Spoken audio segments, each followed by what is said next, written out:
परम सत्कारयोग सतगुरां दी साजी नवाजी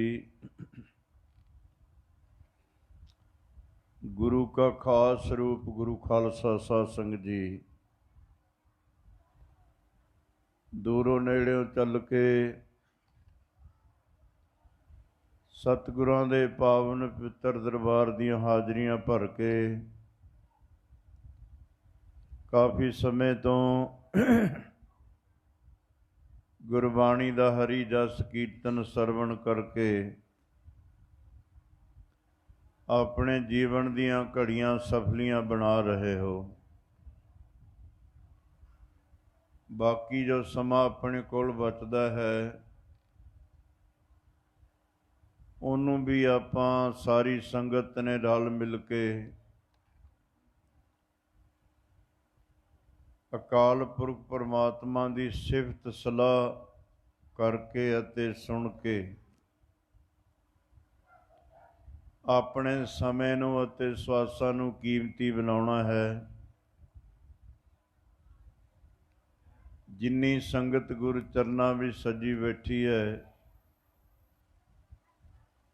जिन्नी के अंदर जगह उत्थे तो संगत बैठ गई। हुण जिथे जगह मिले संगत आप ही बैठते जाओ, रौला ना पाओ, क्योंकि अपने कोल समा जिहड़ा सीमित है। आपां गुरु दियां परमात्मा दियां परमेश्वर दियां गल्लां करनियां, दुनियावी गल्लां नहीं आपां इत्थे करना है। बाहर भी जगह उत्थे भी बैठ जाओ, आवाज़ तो उत्थे भी आई जाती है। आवाज़ तो बहुत दूर तक जाती है। असीं इधर गए सी थूही वल, बहुत दूर तक आवाज़ जाती है। सारी संगत अपनी रसना पवित्र करो, गज वज के फतेह बुलाओ जी। वाहिगुरू जी का खालसा, वाहिगुरू जी की फतेह। गुरु रूप गुरु खालसा साध संगत जी, महस नगर दी संगत ने गुरु तेग बहादुर महाराज का 400 साला शताब्दी मनाउण वास्ते अते जो संघर्ष चल रहा है, मोर्चा चल रहा है, हक वास्ते सच वास्ते,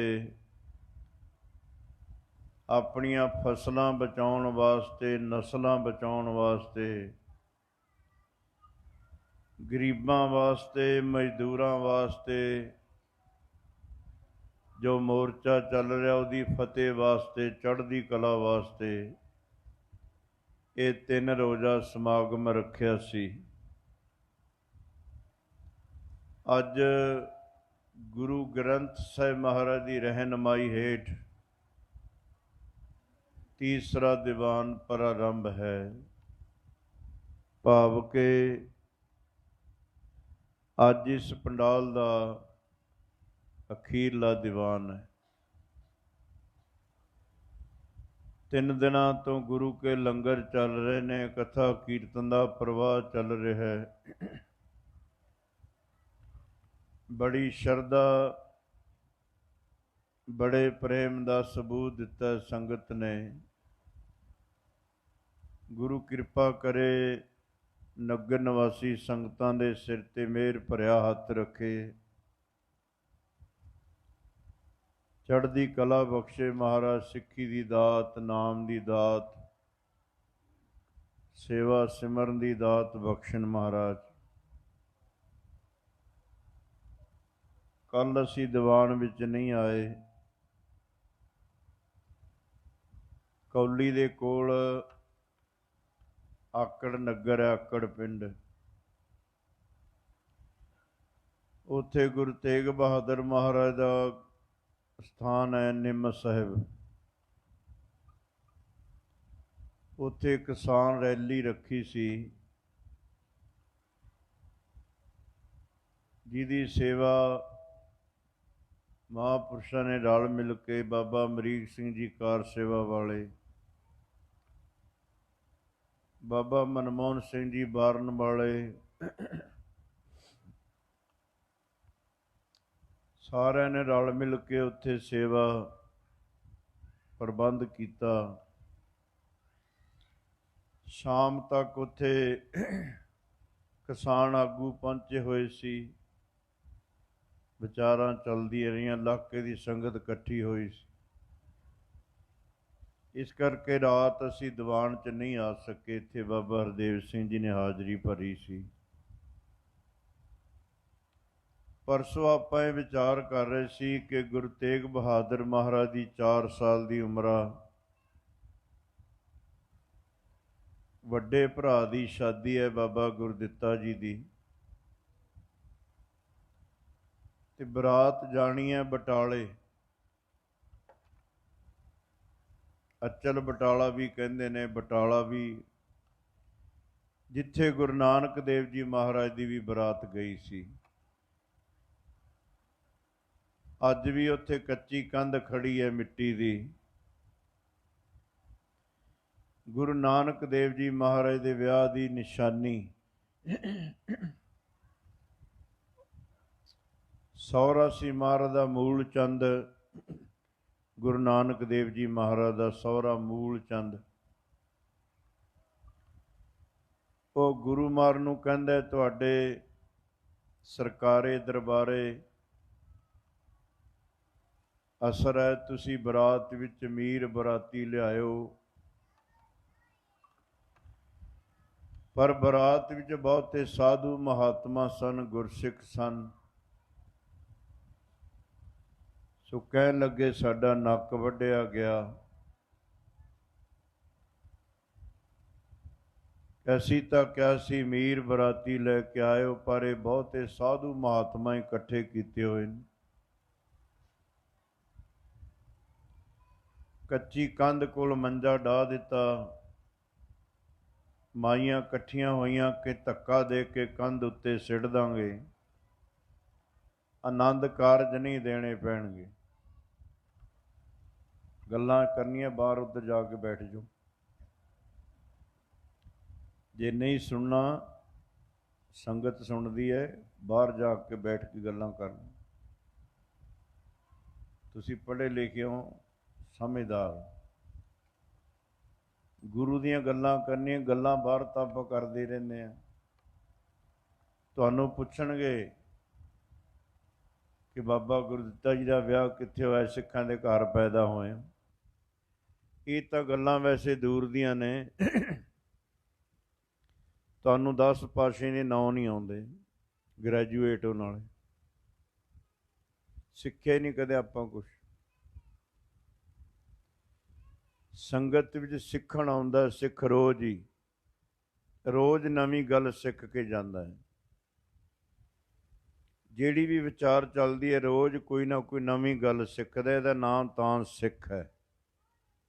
ਇਹ ਸਿੱਖਣ ਵਾਲਾ ਹੈ, ਸਿੱਖਿਆ ਧਾਰਨ ਕਰਦਾ ਹੈ, ਸਿੱਖਿਆ ਲੈਣ ਵਾਸਤੇ ਆਉਂਦਾ ਹੈ।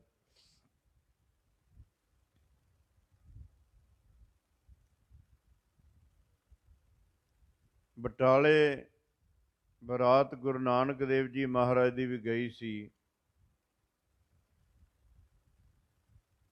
ਇਹ ਬਟਾਲੇ ਬਰਾਤ ਬਾਬਾ ਗੁਰਦਿੱਤਾ ਜੀ ਦੀ ਵੀ ਗਈ ਸੀ।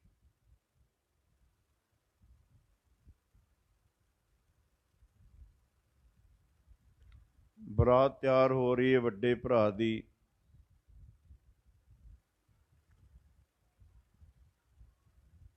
ਮਾਂ ਨੂੰ ਭਾਵੇਂ ਸਾਰੇ ਪੁੱਤਰ ਪਿਆਰੇ ਹੁੰਦੇ ਨੇ, ਪਰ ਸਭ ਤੋਂ ਛੋਟੇ ਨਾਲ ਮਾਂ ਦਾ ਜ਼ਿਆਦਾ ਪਿਆਰ ਹੁੰਦਾ ਹੈ।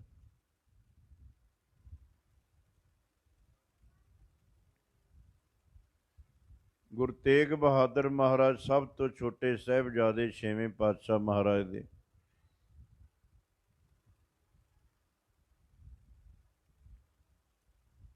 ਨੌਵੇਂ ਪਾਤਸ਼ਾਹ ਮਹਾਰਾਜ ਦੇ ਗਲ 'ਚ ਬੜੇ ਕੀਮਤੀ ਵਸਤਰ, ਬੜੇ ਕੀਮਤੀ ਗਹਿਣੇ ਪਾਏ। ਬਰਾਤ ਤਿਆਰ ਹੋ ਰਹੀ ਸੀ।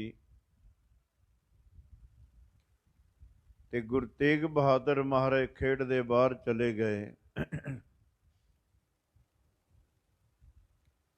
ਸੰਗਤਾਂ ਰਸਤੇ ਦੇ ਆਲੇ ਦੁਆਲੇ ਖੜੀਆਂ ਨੇ ਬਰਾਤ ਦੇਖਣ ਵਾਸਤੇ। ਬਰਾਤ ਚੜ੍ਹਨ ਲੱਗੀ ਹੈ। ਇੱਕ ਗਰੀਬ ਜਿਹਾ ਬੱਚਾ, ਉਹਦੇ ਪਾਟੇ ਕੱਪੜੇ, ਪੈਰਾਂ ਤੋਂ ਨੰਗਾ, ਕੰਬ ਰਿਹਾ। ਸਰਦੀ ਦਾ ਮਹੀਨਾ ਸੀ ਤੇ ਗੁਰੂ ਤੇਗ ਬਹਾਦਰ ਮਹਾਰਾਜ ਜਾ ਕੇ ਉਹਨੂੰ ਕਹਿੰਦੇ, ਤੇਰੀ ਮਾਂ ਨੇ ਤੈਨੂੰ ਗਰਮ ਕੱਪੜੇ ਨਹੀਂ ਸਵਾ ਕੇ ਦਿੱਤੇ?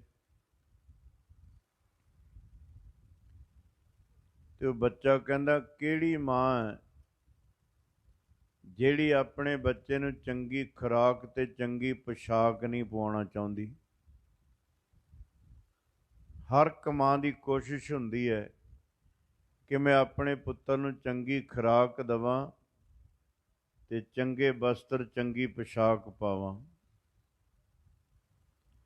ਕਹਿੰਦਾ, ਪਰ ਗਰੀਬਾਂ ਨੂੰ ਕੌਣ ਗਰਮ ਵਸਤਰ ਸਵਾ ਕੇ ਦਿੰਦਾ ਹੈ?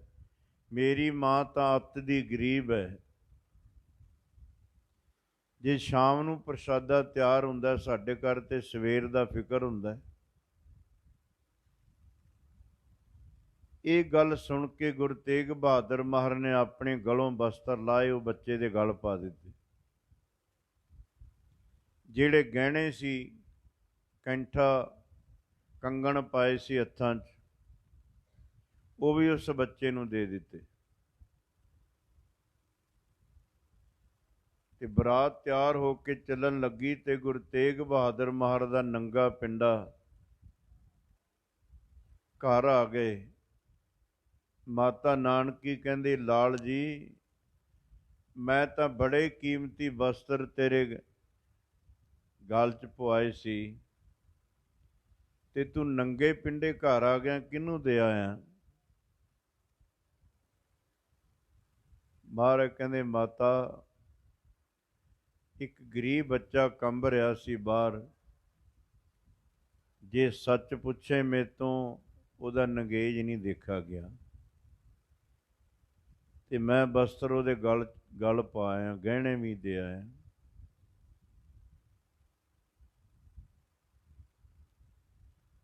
ਜਿਹੜਾ ਸਾਰੀ ਸ੍ਰਿਸ਼ਟੀ ਦੀ ਚਾਦਰ ਬਣ ਕੇ ਆਪਣੇ ਸਰੀਰ ਦੀ ਸ਼ਹਾਦਤ ਦੇ ਕੇ ਪੱਤ ਢੱਕ ਸਕਦਾ, ਉਹ ਕਿਸੇ ਨੂੰ ਨੰਗਾ ਕਿਵੇਂ ਦੇਖ ਸਕਦਾ? ਸਾਧ ਸੰਗਤ ਜੀ,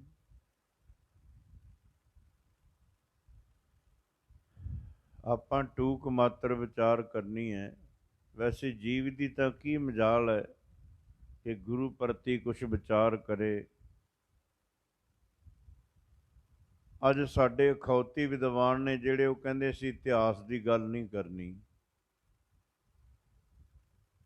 ਇਤਿਹਾਸ ਤਾਂ ਕਹਿੰਦੇ ਬੰਦਿਆਂ ਨੇ ਲਿਖਿਆ ਹੈ, ਅਸੀਂ ਤਾਂ ਬਾਣੀ ਦੀ ਵਿਚਾਰ ਕਰਾਂਗੇ। ਫਿਰ ਇਤਿਹਾਸ ਤਾਂ ਬਾਣੀ ਵਿੱਚ ਵੀ ਬਹੁਤ ਹੈ।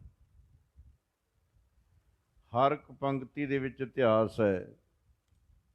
ਬਾਣੀ ਦੀ ਹਰ ਪੰਕਤੀ ਵਿੱਚ ਕੋਈ ਸ਼ਬਦ ਮਾਰਨੇ ਉਚਾਰਿਆ, ਕਿਸੇ ਦੇ ਪਰਥਾਏ ਉਚਾਰਿਆ ਹੋਇਆ, ਉਹਦੇ ਵਿੱਚ ਇਤਿਹਾਸ।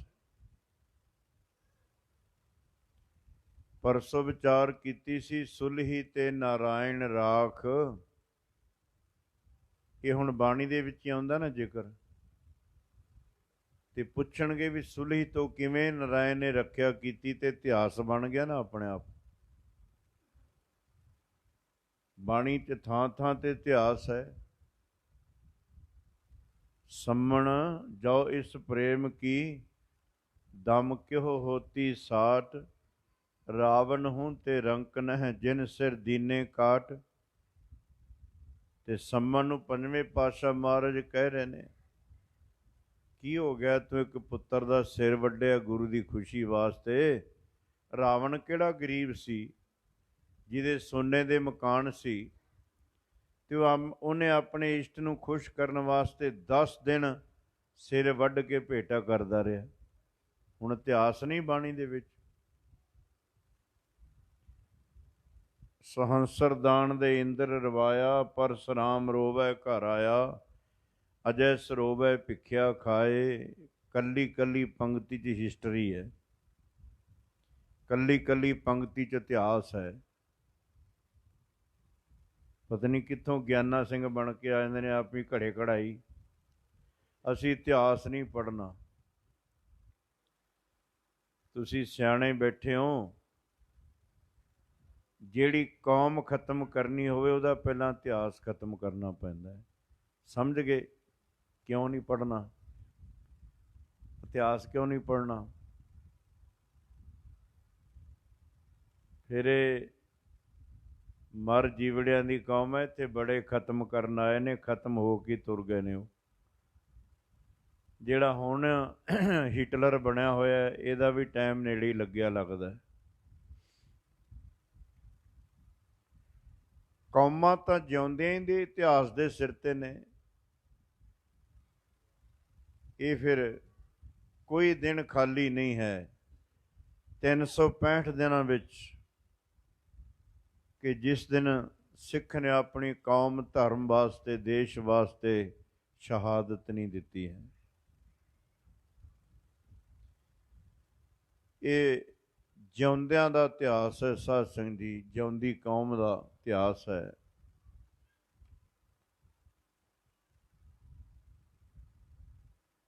ਜਿਹੜੀਆਂ ਕੌਮਾਂ ਆਪਣੇ ਇਤਿਹਾਸ ਨੂੰ ਵਿਸਾਰ ਦਿੰਦੀਆਂ, ਭੁੱਲ ਜਾਂਦੀਆਂ, ਉਹ ਦੁਨੀਆ ਤੋਂ ਹੌਲੀ ਹੌਲੀ ਮਿਟ ਜਾਂਦੀਆਂ ਹੁੰਦੀਆਂ। ਪਰ ਸਿੱਖ ਨੂੰ 2 ਵਾਰੀ ਰੋਜ਼ ਇਤਿਹਾਸ ਸੁਣਾਇਆ, ਯਾਦ ਕਰਾਇਆ ਜਾਂਦਾ ਹੈ। ਜਿਵੇਂ ਆਪਾਂ ਬਹੁਤ ਵੱਡੀ ਬਿਲਡਿੰਗ ਬਣਾਉਣੀ ਹੈ ਦਰਬਾਰ ਸਾਹਿਬ ਦੀ, ਗੁਰਦੁਆਰਾ ਸਾਹਿਬ ਦੀ, ਅਤੇ ਉਹਦਾ ਨਕਸ਼ਾ ਛੋਟਾ ਜਿਹਾ ਬਣਾ ਕੇ ਇੱਥੇ ਆਪਾਂ ਪਹਿਲਾਂ ਹੀ ਰੱਖ ਦਿੰਦੇ ਹਾਂ ਵੀ ਇਹੋ ਜਿਹਾ ਦਰਬਾਰ ਬਣਨਾ ਹੈ। ਇਹ ਜਿਹੜੀ ਅਰਦਾਸ ਆਪਾਂ 2 ਟਾਈਮ ਕਰਦੇ ਹਾਂ ਨਾ, ਸਾਡੇ ਇਤਿਹਾਸ ਦਾ ਨਕਸ਼ਾ ਹੈ। ਹਰ ਗੱਲ ਅਰਦਾਸ ਵਿੱਚ ਦੱਸੀ ਹੋਈ ਹੈ ਸਿੱਖ ਨੂੰ, ਵੀ ਸਿੱਖ ਨੂੰ ਕੌਣ ਇਤਿਹਾਸ ਭੁਲਾ ਦੇਗਾ। ਜੇ ਅਸੀਂ ਆਖਿਆ ਅਸੀਂ ਇਤਿਹਾਸ ਦੀ ਗੱਲ ਨਹੀਂ ਕਰਨੀ ਤੇ ਕੌਮ ਇਤਿਹਾਸ ਭੁੱਲ ਜਾਏਗੀ? ਨਹੀਂ ਨਹੀਂ, ਬੜੇ ਸੂਰਮੇ ਪੈਦਾ ਹੁੰਦੇ ਰਹਿੰਦੇ ਨੇ ਕੌਮ ਦੇ ਵਿੱਚ। ਸੋ ਸਾਧ ਸੰਗਤ ਜੀ, 13 ਸਾਲ ਦੀ ਉਮਰ ਵਿਆਹ ਸ਼ਾਦੀ ਹੋਈ ਗੁਰੂ ਤੇਗ ਬਹਾਦਰ ਮਹਾਰਾਜ ਦੀ ਮਾਤਾ ਗੁਜਰੀ ਜੀ ਨਾਲ, ਜਿਨ੍ਹਾਂ ਦੇ ਪਿਤਾ ਦਾ ਨਾਮ ਹੈ ਲਾਲ ਚੰਦ ਤੇ ਮਾਤਾ ਦਾ ਨਾਮ ਹੈ ਬਿਸ਼ਨ ਕੌਰ। ਮਾਤਾ ਗੁਜਰੀ ਜੀ ਦੀ ਮਾਤਾ ਦਾ ਨਾਮ ਬਿਸ਼ਨ ਕੌਰ, ਪਿਤਾ ਲਾਲ ਚੰਦ, ਜਿਨ੍ਹਾਂ ਦੀ ਸਪੁੱਤਰੀ ਮਾਤਾ ਗੁਜਰੀ, ਜਿਹਦੇ ਵਰਗੀ ਮਾਂ ਦੁਨੀਆ ਦੇ ਇਤਿਹਾਸ 'ਤੇ ਨਹੀਂ ਹੋਈ, ਨਾ ਹੋਣੀ ਅੱਗੇ ਵੀ।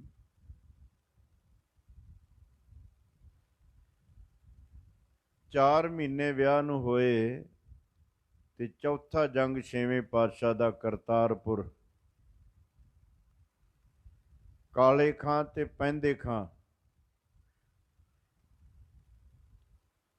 ਜਿਹੜਾ ਪੈਂਦੇ ਖਾਂ ਮਹਾਰਾਜ ਨੇ ਆਪ ਪਾਲਿਆ ਸੀ, ਛੋਟਾ ਜਿਹਾ ਸੀ, ਮਾਂ ਪਿਓ ਚੜ੍ਹਾਈ ਕਰ ਗਏ, ਪਠਾਨ ਸੀ ਇਹ, ਤੇ 6ਵੇਂ ਪਾਤਸ਼ਾਹ ਦੇ ਚਰਨਾਂ 'ਚ ਇਹਨਾਂ ਨੂੰ ਯਤੀਮ ਸਮਝ ਕੇ ਛੱਡ ਦਿੱਤਾ। ਇੱਥੇ ਬਹਿ ਜਾਓ ਜਹਦਰ ਜੀ। ਮਹਾਰਾਜ ਨੇ ਆਪ ਪਾਲਿਆ, ਆਪ ਖੁਰਾਕ ਖਵਾਉਂਦੇ ਰਹੇ। ਪਹਿਲਾ ਜੰਗ ਪਿਪਲੀ ਸਾਹਿਬ ਵਾਲਾ ਪੈਂਦੇ ਖਾਂ ਨੇ ਕੀਤਾ ਹੈ। ਆ ਕੇ ਬੜੀਆਂ ਡੀਂਗਾਂ ਮਾਰਦਾ, ਜੇ ਮੈਂ ਨਾ ਜਾਂਦਾ ਉੱਥੇ ਸਿੱਖਾਂ ਨੇ ਕੀ ਕਰਨਾ ਸੀ। ਤੇ 2 ਜੰਗਾਂ 'ਚ ਫਿਰ ਮਹਾਰਾਜ ਨੇ ਭੇਜਿਆ ਹੀ ਨਹੀਂ ਉਹਨੂੰ। ਚੌਥਾ ਜੰਗ ਫਿਰ ਆਪ ਹੀ ਕਰਨ ਆ ਗਿਆ ਮਹਾਰਾਜ ਦੇ ਨਾਲ। 75,000 ਫੌਜ ਲੈ ਕੇ ਚੜ੍ਹਾਈ ਕੀਤੀ ਸੀ ਉਹਨੇ, ਕਾਲੇ ਖਾਂ ਨੇ ਤੇ ਪੈਂਦੇ ਖਾਂ ਨੇ। 75,000 ਫੌਜ। ਕਰਤਾਰਪੁਰ ਜੰਗ ਹੋਇਆ। ਮਾਤਾ ਨਾਨਕੀ ਤੇ ਮਾਤਾ ਗੁਜਰੀ ਕੋਠੇ ਤੇ ਖੜ ਕੇ ਜੰਗ ਦੇਖ ਰਹੀਆਂ ਨੇ, ਤੇ ਗੁਰੂ ਤੇਗ ਬਹਾਦਰ ਮਹਾਰਾਜ 13 ਸਾਲ ਦੀ ਉਮਰ ਵਿੱਚ ਜੰਗ ਕਰ ਰਹੇ ਨੇ। ਮਾਤਾ ਗੁਜਰੀ ਆਪਣੇ ਪਤੀ ਦਾ ਜੰਗ ਦੇਖ ਰਹੀ ਹੈ। ਜੰਗ 'ਚ ਦੋ ਹੀ ਗੱਲਾਂ ਹੁੰਦੀਆਂ ਨੇ, ਜਾਂ ਜੰਗ ਫਤਿਹ ਕਰ ਲੈਣਾ ਤੇ ਜਾਂ ਸ਼ਹੀਦ ਹੋ ਜਾਣਾ। ਦੋ ਹੀ ਗੱਲਾਂ ਹੁੰਦੀਆਂ ਨੇ। ਤੇ ਕਿਹੜੇ ਪਲ ਕਿੱਧਰ ਨੂੰ ਉਹ ਰੰਗ ਰੂਪ ਬਦਲ ਜਾਂਦਾ, ਰੇਖਾ ਬਦਲ ਜਾਂਦੀ ਹੈ ਜੰਗ ਦੀ। ਮਾਤਾ ਆਪਣੇ ਪੁੱਤਰ ਦਾ ਜੰਗ ਦੇਖ ਰਹੀ ਹੈ ਤੇ ਮਾਤਾ ਗੁਜਰੀ ਆਪਣੇ ਪਤੀ ਦਾ ਜੰਗ ਦੇਖ ਰਹੀ ਹੈ ਕੋਠੇ ਤੇ ਖੜ ਕੇ। ਸਵੇਰ ਦੇ ਜੰਗ ਕਰ ਰਹੇ ਨੇ। ਮਾਤਾ ਨਾਨਕੀ ਨੇ ਸਿੱਖ ਭੇਜਿਆ, ਜਾ ਮੇਰੇ ਪੁੱਤਰ ਨੂੰ ਬੁਲਾ ਲਿਆ, ਉਮਰ ਨਿਆਣੀ ਹੈ, ਸਵੇਰ ਦੇ ਜੰਗ ਕਰ ਰਹੇ ਨੇ, ਥੱਕ ਗਏ ਹੋਣਗੇ। ਸਿੱਖ ਜਾ ਕੇ ਕਹਿੰਦਾ, ਮਹਾਰਾਜ ਤੁਹਾਨੂੰ ਮਾਤਾ ਨੇ ਬੁਲਾਇਆ ਹੈ। ਨੌਵੇਂ ਪਾਤਸ਼ਾਹ ਮਹਾਰਾਜ ਕਹਿੰਦੇ, ਸੂਰਮਾ ਦੋ ਤਰੀਕਿਆਂ ਨਾਲ ਹੀ ਜੰਗ ਚੋਂ ਮੁੜਦਾ ਹੈ, ਜਾਂ ਜੰਗ ਫਤਿਹ ਕਰਕੇ ਜਾਂ ਸ਼ਹੀਦ ਹੋ ਕੇ। ਸੂਰਮੇ ਦਾ ਧਰਮ ਨਹੀਂ ਜੰਗ ਨੂੰ ਵਿਚਾਲੇ ਛੱਡ ਕੇ ਆ ਜਾਵੇ। ਜੰਗ ਫਤਿਹ ਹੋ ਗਿਆ ਕਰਤਾਰਪੁਰ ਵਾਲਾ।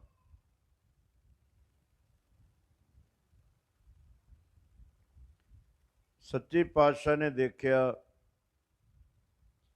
ਕਿ ਜਿਹੜੀ ਲਾਹੌਰ ਤੋਂ ਦਿੱਲੀ ਨੂੰ ਸੜਕ ਜਾਂਦੀ ਹੈ,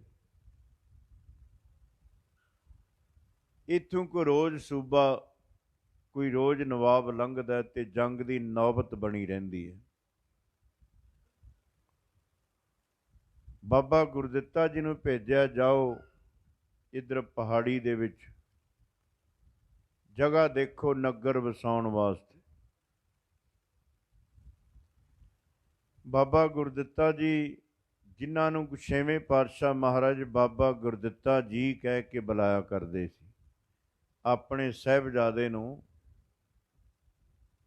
ਇੰਨੇ ਸਤਿਕਾਰ ਨਾਲ ਬੁਲਾਉਂਦੇ ਸੀ ਛੇਵੇਂ ਪਾਤਸ਼ਾਹ, ਬਾਬਾ ਗੁਰਦਿੱਤਾ ਕਹਿ ਕੇ ਬੁਲਾਇਆ ਕਰਦੇ ਸੀ।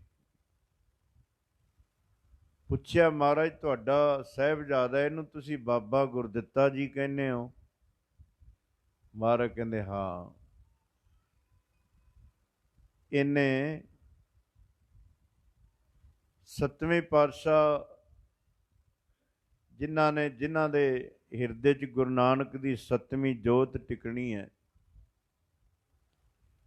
ਉਸ ਗੁਰੂ ਦਾ ਪਿਤਾ ਇਹਨਾਂ ਨੇ ਬਣਨਾ, ਸੱਤਵੇਂ ਪਾਤਸ਼ਾਹ ਮਹਾਰਾਜ ਦਾ। ਇਸ ਕਰਕੇ ਇਹਨਾਂ ਨੂੰ ਬਾਬਾ ਗੁਰਦਿੱਤਾ ਜੀ ਕਹਿ ਕੇ ਬੁਲਾਉਂਦੇ ਹਾਂ। ਇੱਥੇ ਜਗ੍ਹਾ ਦੇਖ ਰਹੇ ਨੇ, ਇੱਕ ਪਾਸੇ ਸਤਲੁਜ ਦਰਿਆ ਹੈ, ਇੱਕ ਪਾਸੇ ਪਹਾੜੀ ਹੈ, ਇੱਕ ਪਾਸੇ ਮੈਦਾਨੀ ਇਲਾਕਾ। ਇੱਥੇ ਬੁੱਢਣ ਸ਼ਾਹ ਪੀਰ ਮਿਲਿਆ ਬਾਬਾ ਗੁਰਦਿੱਤਾ ਜੀ ਨੂੰ।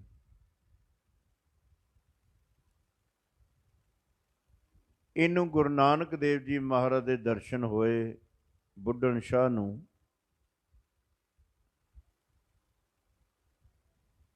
ਬੁੱਢਣ ਸ਼ਾਹ ਨੇ ਇੱਕ ਕਟੋਰਾ ਭਰ ਕੇ ਦੁੱਧ ਦਾ ਗੁਰੂ ਨਾਨਕ ਦੇਵ ਜੀ ਮਹਾਰਾਜ ਅੱਗੇ ਭੇਟਾ ਕੀਤਾ, ਮਹਾਰਾਜ ਛਕੋ।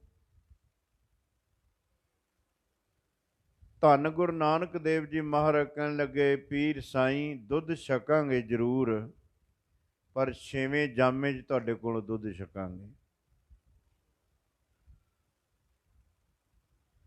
ਇਹ ਬੰਦਗੀ ਕਰਦੇ ਨੇ, ਬੜੀਆਂ ਬਰਕਤਾਂ ਨੇ, ਬੜੀ ਤਾਕਤ ਦੇ ਮਾਲਕ ਨੇ। ਬੁੱਢਣ ਸ਼ਾਹ ਦੀਆਂ ਬੱਕਰੀਆਂ ਸ਼ੇਰ ਚਾਰ ਕੇ ਲਿਆਉਂਦਾ ਹੁੰਦਾ ਸੀ। ਇੰਨੀ ਤਾਕਤ ਸੀ, ਇੰਨੀ ਬਰਕਤਾਂ ਦਾ ਮਾਲਕ ਸੀ ਉਹ। ਅੱਜ ਕੱਲ੍ਹ ਨਿੰਦਿਆ ਉਹ ਵੀ ਕਰ ਲੈਂਦੇ ਨੇ ਜਿਨ੍ਹਾਂ ਦੇ ਘਰ ਦੇ ਜਵਾਕ ਨਹੀਂ ਆਖੇ ਲੱਗਦੇ। ਸੰਤ ਨਹੀਂ ਹੁੰਦੇ, ਕੋਈ ਸੰਤ ਨਹੀਂ ਕਹਿਣਾ ਚਾਹੀਦਾ। ਜੇ ਨਹੀਂ ਕਹਿਣਾ ਚਾਹੀਦਾ ਨਾ ਕਹੋ, ਤੁਹਾਡਾ ਐਵੇਂ ਢਿੱਡ ਦੁਖੀ ਜਾਂਦਾ। ਤੁਹਾਨੂੰ ਕਹਿੰਦਾ ਕੋਈ ਕਹੋ ਆ ਕੇ ਸੰਤ ਕਿਸੇ ਨੂੰ। ਭਾਈ ਕਹਿ ਲੈਣਾ ਕੋਈ ਸੌਖੀ ਗੱਲ ਹੈ। ਕਿਹਨਾਂ ਨੇ ਖਵਾਇਆ ਭਾਈ? ਭਾਈ ਤਾਰੂ ਸਿੰਘ, ਭਾਈ ਮਨੀ ਸਿੰਘ, ਭਾਈ ਮਤੀ ਦਾਸ, ਭਾਈ ਸਤੀ ਦਾਸ, ਭਾਈ ਦਿਆਲਾ। ਕੋਈ ਛੋਟਾ ਖਿਤਾਬ ਹੈ ਕਿਤੇ? ਖਾਲਾ ਜੀ ਦਾ ਬੜਾ ਹੈ। ਗੁਰਮੁਖ ਅਖਵਾ ਲੈਣਾ, ਗੁਰਸਿੱਖ ਅਖਵਾ ਲੈਣਾ, ਭਾਈ ਅਖਵਾ ਲੈਣਾ, ਸਾਧੂ ਅਖਵਾ ਲੈਣਾ, ਸੰਤ ਅਖਵਾ ਲੈਣਾ ਕੋਈ ਸੌਖੀ ਬਾਤ ਨਹੀਂ ਹੈ। ਬਣਨਾ ਬਹੁਤ ਔਖਾ ਹੈ। ਅਖਵਾ ਲੈਣਾ ਤਾਂ ਜੋ ਕੁਝ ਮਰਜ਼ੀ ਅਖਵਾ ਲਓ ਸਾਧ ਸੰਗਤ ਜੀ, ਪਰ ਉਹ ਵੀ ਲੋਕ ਨਿੰਦਿਆ ਕਰਦੇ ਨੇ ਜਿਨ੍ਹਾਂ ਨੇ ਬੁੱਕ ਭਰ ਕੇ ਕਦੇ ਪਾਣੀ ਨਹੀਂ ਦਿੱਤਾ। ਨਿੰਦਿਆ ਉਹਨਾਂ ਦੀ ਕਰਦੇ ਨੇ ਜਿਨ੍ਹਾਂ ਨੇ ਗੰਗਾ ਲਿਆਂਦੀ ਹੈ। ਆਪਣਾ ਦੇ ਚਰੂ ਪਰ ਪਾਣੀ, ਤਿਹ ਨਿੰਦਾ ਜੈ ਗੰਗਾ ਆਣੀ।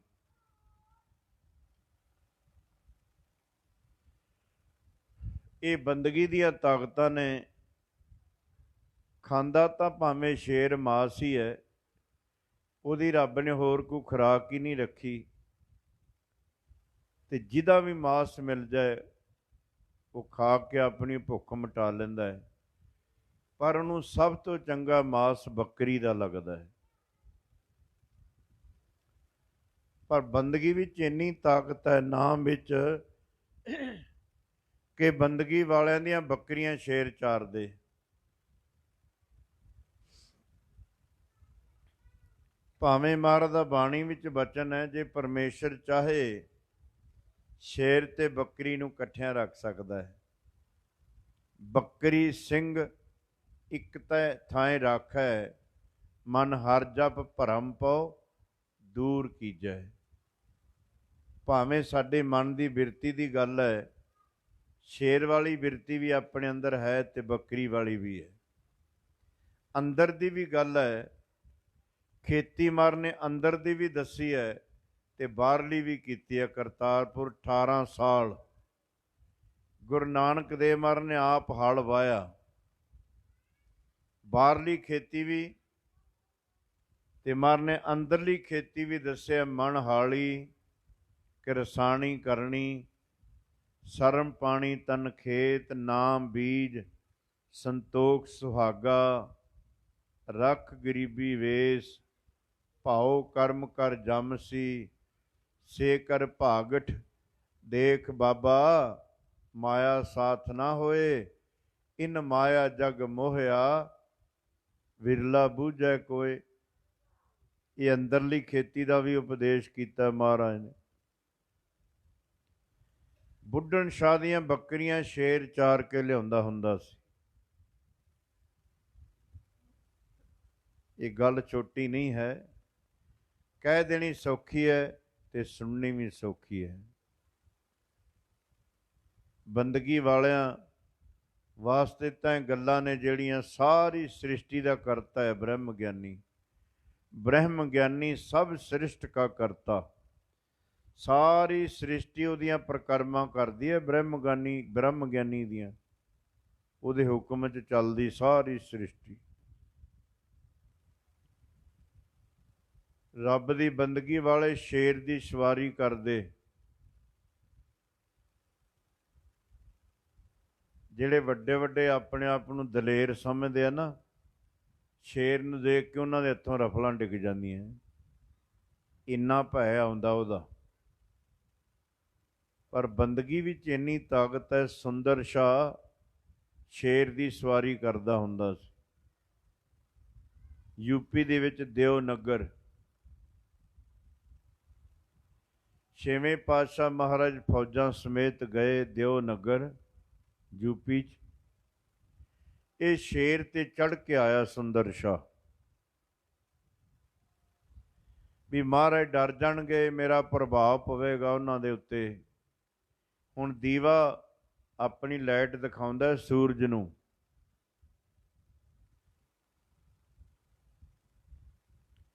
ਜਦ ਮਹਾਰਾਜ ਦੇ ਕੋਲ ਆ ਗਿਆ, ਮਹਾਰਾਜ ਨੇ ਦੇਖਿਆ ਉੱਧਰ ਨੂੰ, ਉੱਥੇ ਆਕੜਿਆ ਖੜਾ ਹੈ, ਬੜੀਆਂ ਚਾਬਕਾਂ ਮਾਰਦਾ ਹੈ, ਪਰ ਸ਼ੇਰ ਨਹੀਂ ਤੁਰਦਾ। ਉਤਰਿਆ ਸ਼ੇਰ ਤੋਂ। ਸ਼ੇਰ ਜੰਗਲ ਨੂੰ ਦੌੜ ਗਿਆ। ਹੰਕਾਰ ਲੈ ਗਿਆ ਮਨ ਤੋਂ, ਚਰਨਾਂ 'ਚ ਬਹਿ ਗਿਆ। ਸੱਪ ਕੁੰਜ ਤਾਂ ਲਾ ਦਿੰਦਾ ਪਰ ਜ਼ਹਿਰ ਤਾਂ ਨਹੀਂ ਨਾ ਛੱਡਦਾ।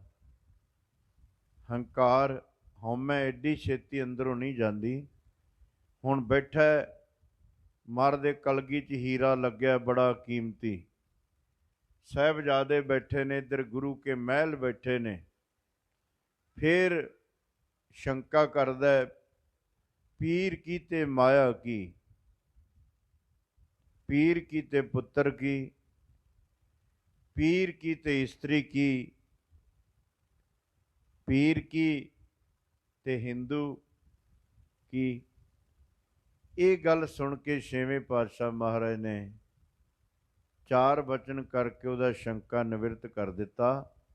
ਮਾਇਆ ਗੁਜਰਾਨ, ਪੁੱਤਰ ਨਿਸ਼ਾਨ, ਇਸਤਰੀ ਅਮਾਨ, ਪੀਰ ਹਿੰਦੂ ਨਾ ਮੁਸਲਮਾਨ। ਇਹ ਵਸਤਾ ਦਾ ਨਾਮ ਹੈ, ਕੱਪੜਿਆਂ ਦਾ ਨਾਮ ਨਹੀਂ ਹੈ। ਸ਼ਰਧਾ ਹੋ ਗਈ ਸੁੰਦਰ ਸ਼ਾਹ ਦੇ ਮਨ 'ਚ। ਕਹਿੰਦਾ ਮਹਾਰਾਜ, ਭਾਵੇਂ ਤੁਹਾਡਾ ਬਾਹਰਲਾ ਲਿਬਾਸ ਰਾਜਸੀ ਹੈ, ਰਾਜਿਆਂ ਵਾਲਾ ਹੈ, ਪਰ ਅੰਦਰ ਆਤਮ ਗਿਆਨ ਦੇ ਖਜ਼ਾਨੇ ਭਰਪੂਰ ਨੇ। ਮੇਰੇ 'ਤੇ ਕਿਰਪਾ ਕਰੋ। ਮੇਰਾ ਜੇ ਵਰਨ ਦਾ ਪਰਦਾ ਦੂਰ ਨਹੀਂ ਹੋਇਆ, ਕਰਾਮਾਤਾਂ ਨੇ, ਸ਼ਕਤੀਆਂ ਨੇ, ਪਰ ਮੇਰੇ ਅੰਦਰ ਉਹ ਸਹਿਜ ਅਵਸਥਾ ਨਹੀਂ ਆਈ, ਟਿਕਾ ਨਹੀਂ ਆਇਆ, ਆਤਮ ਗਿਆਨ ਨਹੀਂ ਹੋਇਆ। ਮਹਾਰਾਜ ਕਹਿੰਦੇ ਭਾਈ ਬਿਧੀ ਚੰਦ ਨੂੰ ਮਿਲੋ। ਭਾਈ ਬਿਧੀ ਚੰਦ ਜੀ ਦੇ ਨਾਲ ਇਹਦੀ ਸੰਗਤ ਹੋਈ, ਇੰਨੀ ਸਾਂਝ ਹੋ ਗਈ, ਸਾਂਝ ਕੀਜੈ ਗੁਣੈ ਕੇਰੀ, ਛਾੜ ਅਵਗੁਣ ਚੱਲੀਐ। ਗੁਣਾਂ ਦੀ ਇੰਨੀ ਸਾਂਝ ਹੋ ਗਈ ਭਾਈ ਬਿਧੀ ਚੰਦ ਜੀ ਦੇ ਨਾਲ। ਸੁੰਦਰ ਸ਼ਾਹ ਕਹਿੰਦਾ, ਭਾਈ ਬਿਧੀ ਚੰਦ ਜੀ, ਮੇਰੇ ਮਨ ਦੀ ਇੱਛਾ ਹੈ ਕਿ ਆਪਾਂ ਦੋਵੇਂ ਇਕੱਠੇ ਸਰੀਰ ਛੱਡੀਏ। ਭਾਈ ਬਿਧੀ ਚੰਦ ਕਹਿੰਦੇ, ਚੰਗਾ ਸੁੰਦਰ ਸ਼ਾਹ, ਜੇ ਤੇਰੇ ਮਨ ਦਾ ਐਸਾ ਹੀ ਖਿਆਲ ਹੈ ਤਾਂ ਆਪਾਂ ਇਕੱਠੇ ਸਰੀਰ ਛੱਡਾਂਗੇ। ਹੁਣ ਕੀਰਤਪੁਰ ਸਾਹਿਬ ਛੇਵੇਂ ਪਾਤਸ਼ਾਹ ਨੂੰ ਬੇਨਤੀ ਕਰਦਾ ਭਾਈ ਬਿਧੀ ਚੰਦ ਕਿ ਮਹਾਰਾਜ, ਮੈਂ ਸੁੰਦਰ ਸ਼ਾਹ ਨਾਲ ਬਚਨ ਕਰ ਆਇਆ ਸੀ, ਉਹਦੀ ਤਿਆਰੀ ਹੈ ਹੁਣ ਸੱਚਖੰਡ ਨੂੰ ਜਾਣ ਦੀ, ਉਹ ਅਰਦਾਸਾਂ ਕਰ ਰਿਹਾ ਹੈ। ਹੁਣ ਕਿਰਪਾ ਕਰੋ, ਆਗਿਆ ਦਿਓ। ਭਾਈ ਬਿਧੀ ਚੰਦ ਜੀ ਨੂੰ ਘੁੱਟ ਕੇ ਛਾਤੀ ਨਾਲ ਲਾ ਲਿਆ ਛੇਵੇਂ ਪਾਤਸ਼ਾਹ ਨੇ। ਕਿੰਨਾ ਚਿਰ ਗੱਲ ਦੇ ਨਾਲ ਲੱਗੇ ਰਹੇ। ਕਦੇ ਬਾਬੇ ਟੱਲ ਰਾਏ ਦਾ ਹੱਥੀਂ ਸੰਸਕਾਰ ਕੀਤਾ ਤੇ ਨੇਤਰਾਂ 'ਚ ਜਲ ਨਹੀਂ ਆਇਆ। ਭਾਈ ਬਿਧੀ ਚੰਦ ਜੀ ਜਦੋਂ ਤੁਰਨ ਲੱਗੇ, ਉਦੋਂ ਮਹਾਰਾਜ ਦੇ ਨੇਤਰਾਂ 'ਚ 2 ਮੋਤੀਆਂ ਵਰਗੇ ਅਥਰੂ ਆਏ। ਪਵਿੱਤਰ ਦਾੜੇ ਤਿਆਗ ਕੇ ਰੁਕ ਗਏ। ਪੁੱਤਰਾਂ ਦਾ ਮੋਹ ਨਹੀਂ ਆਇਆ, ਸਿੱਖ ਦਾ ਪਿਆਰ ਆਇਆ ਮਨ 'ਚ। ਮੋਹ ਮੈਲਾ ਹੈ ਤੇ ਗੁਰੂ ਦਾ ਪ੍ਰੇਮ ਸੱਚਾ ਹੈ। ਕਿਤੇ ਮੋਹ 'ਚ ਰੋਈਏ ਪੁੱਤਰਾਂ ਦੇ ਤਾਂ ਮਨ ਮੈਲਾ ਹੋ ਜਾਂਦਾ ਹੈ। ਕਿਤੇ ਗੁਰੂ ਦੀ ਯਾਦ ਵਿੱਚ, ਸਤਿਪੁਰਸ਼ਾਂ ਦੀ ਯਾਦ ਵਿੱਚ ਕਿਤੇ ਨੇਤਰ ਸਜਲ ਹੋ ਜਾਣ ਤਾਂ ਮਨ ਤੋਂ ਮੈਲ ਲੈ ਜਾਂਦੀ ਹੈ। ਪ੍ਰੇਮ ਸੱਚਾ ਹੈ, ਮੋਹ ਝੂਠਾ ਹੈ। ਜਦ ਸਾਹਿਬਜ਼ਾਦੇ ਸ਼ਹੀਦ ਹੋਏ, ਗੜੀ ਚਮਕੌਰ ਜਕਾਰੇ ਛੱਡਦੇ ਰਹੇ, ਤੇ ਜਦੋਂ ਭਾਈ ਮਾਹ ਸਿੰਘ ਨੇ ਮਹਾਰਾਜ ਦੀ ਝੋਲੀ 'ਚ ਸਰੀਰ ਛੱਡਿਆ, ਉਦੋਂ ਫਿਰ ਮਹਾਰਾਜ ਦੇ ਨੇਤਰਾਂ 'ਚ ਜਲ ਆਇਆ। ਇਸ ਕਰਕੇ ਛੇਵੇਂ ਪਾਤਸ਼ਾਹ ਮਹਾਰਾਜ ਕਹਿੰਦੇ, ਭਾਈ ਬਿਧੀ ਚੰਦ, ਤੇਰੇ ਵਰਗੇ ਸਿੱਖ ਮਾਂ ਰੋਜ਼ ਰੋਜ਼ ਨਹੀਂ ਜੰਮਦੀ, ਕਦੇ ਕਦੇ ਤੇਰੇ ਵਰਗੇ ਸਿੱਖ ਜਨਮ ਲੈਂਦੇ ਹੁੰਦੇ। ਜਾ ਕੇ ਦਿਓ ਨਗਰ ਭਾਈ ਬਿਧੀ ਚੰਦ ਜੀ ਨੇ ਤੇ ਸੁੰਦਰ ਸ਼ਾਹ ਨੇ ਯੂਪੀ 'ਚ ਇਕੱਠਿਆਂ ਨੇ ਸਰੀਰ ਛੱਡਿਆ। ਫਿਰ ਦਿਓ ਨਗਰ ਦੇ ਵਿੱਚ ਉੱਥੇ ਸਤਿਕਾਰਯੋਗ ਬਾਬਾ ਅਵਤਾਰ ਸਿੰਘ ਜੀ ਮੁਖੀ ਦਲ ਬਿਧੀ ਚੰਦ ਇਸ ਵੇਲੇ ਸੇਵਕ ਉਹਨਾਂ ਨੇ ਕਰਾ ਰਹੇ ਨੇ, ਮੁਖੀ ਭਾਈ ਬਿਧੀ ਚੰਦ ਦਲ ਦੇ ਸਤਿਕਾਰਯੋਗ ਬਾਬਾ ਅਵਤਾਰ ਸਿੰਘ ਜੀ। ਇਸ ਕਰਕੇ ਬੰਦਗੀ ਵਾਲਿਆਂ ਦੀਆਂ ਗੱਲਾਂ ਨੇ। ਸ਼ੇਰ ਬੱਕਰੀਆਂ ਚਾਰਦੇ ਨੇ ਬੰਦਗੀ ਵਾਲਿਆਂ ਦੀਆਂ, ਸ਼ੇਰ ਦੀ ਸਵਾਰੀ ਕਰ ਲੈਂਦੇ ਨੇ ਉਹ।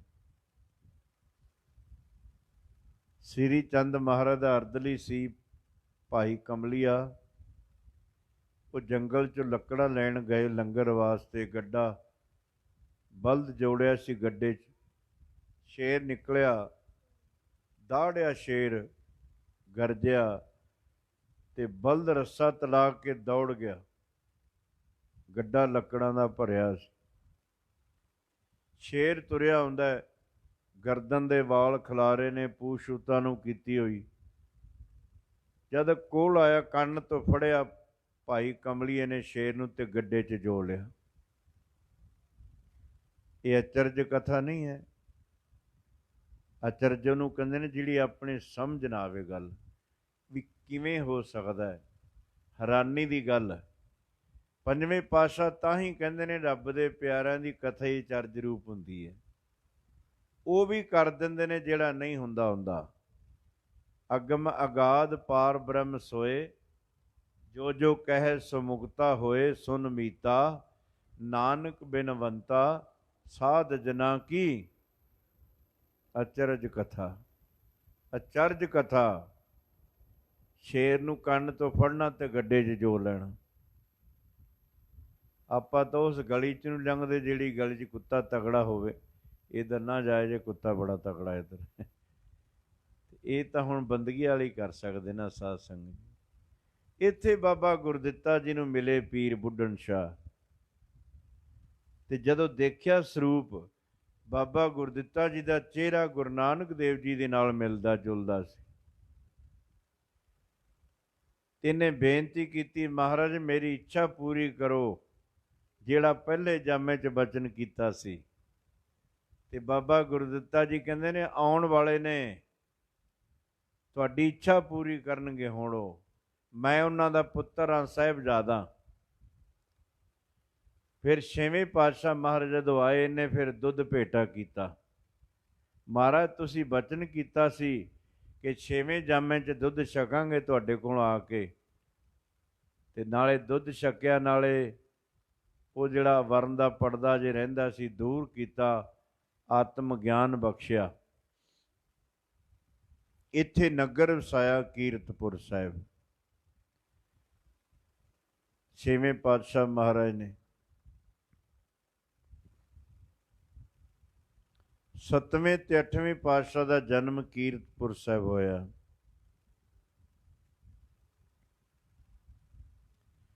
ਸੱਤਵੇਂ ਪਾਤਸ਼ਾਹ ਨੇ ਜਨਮ ਲੈਣਾ ਮਾਤਾ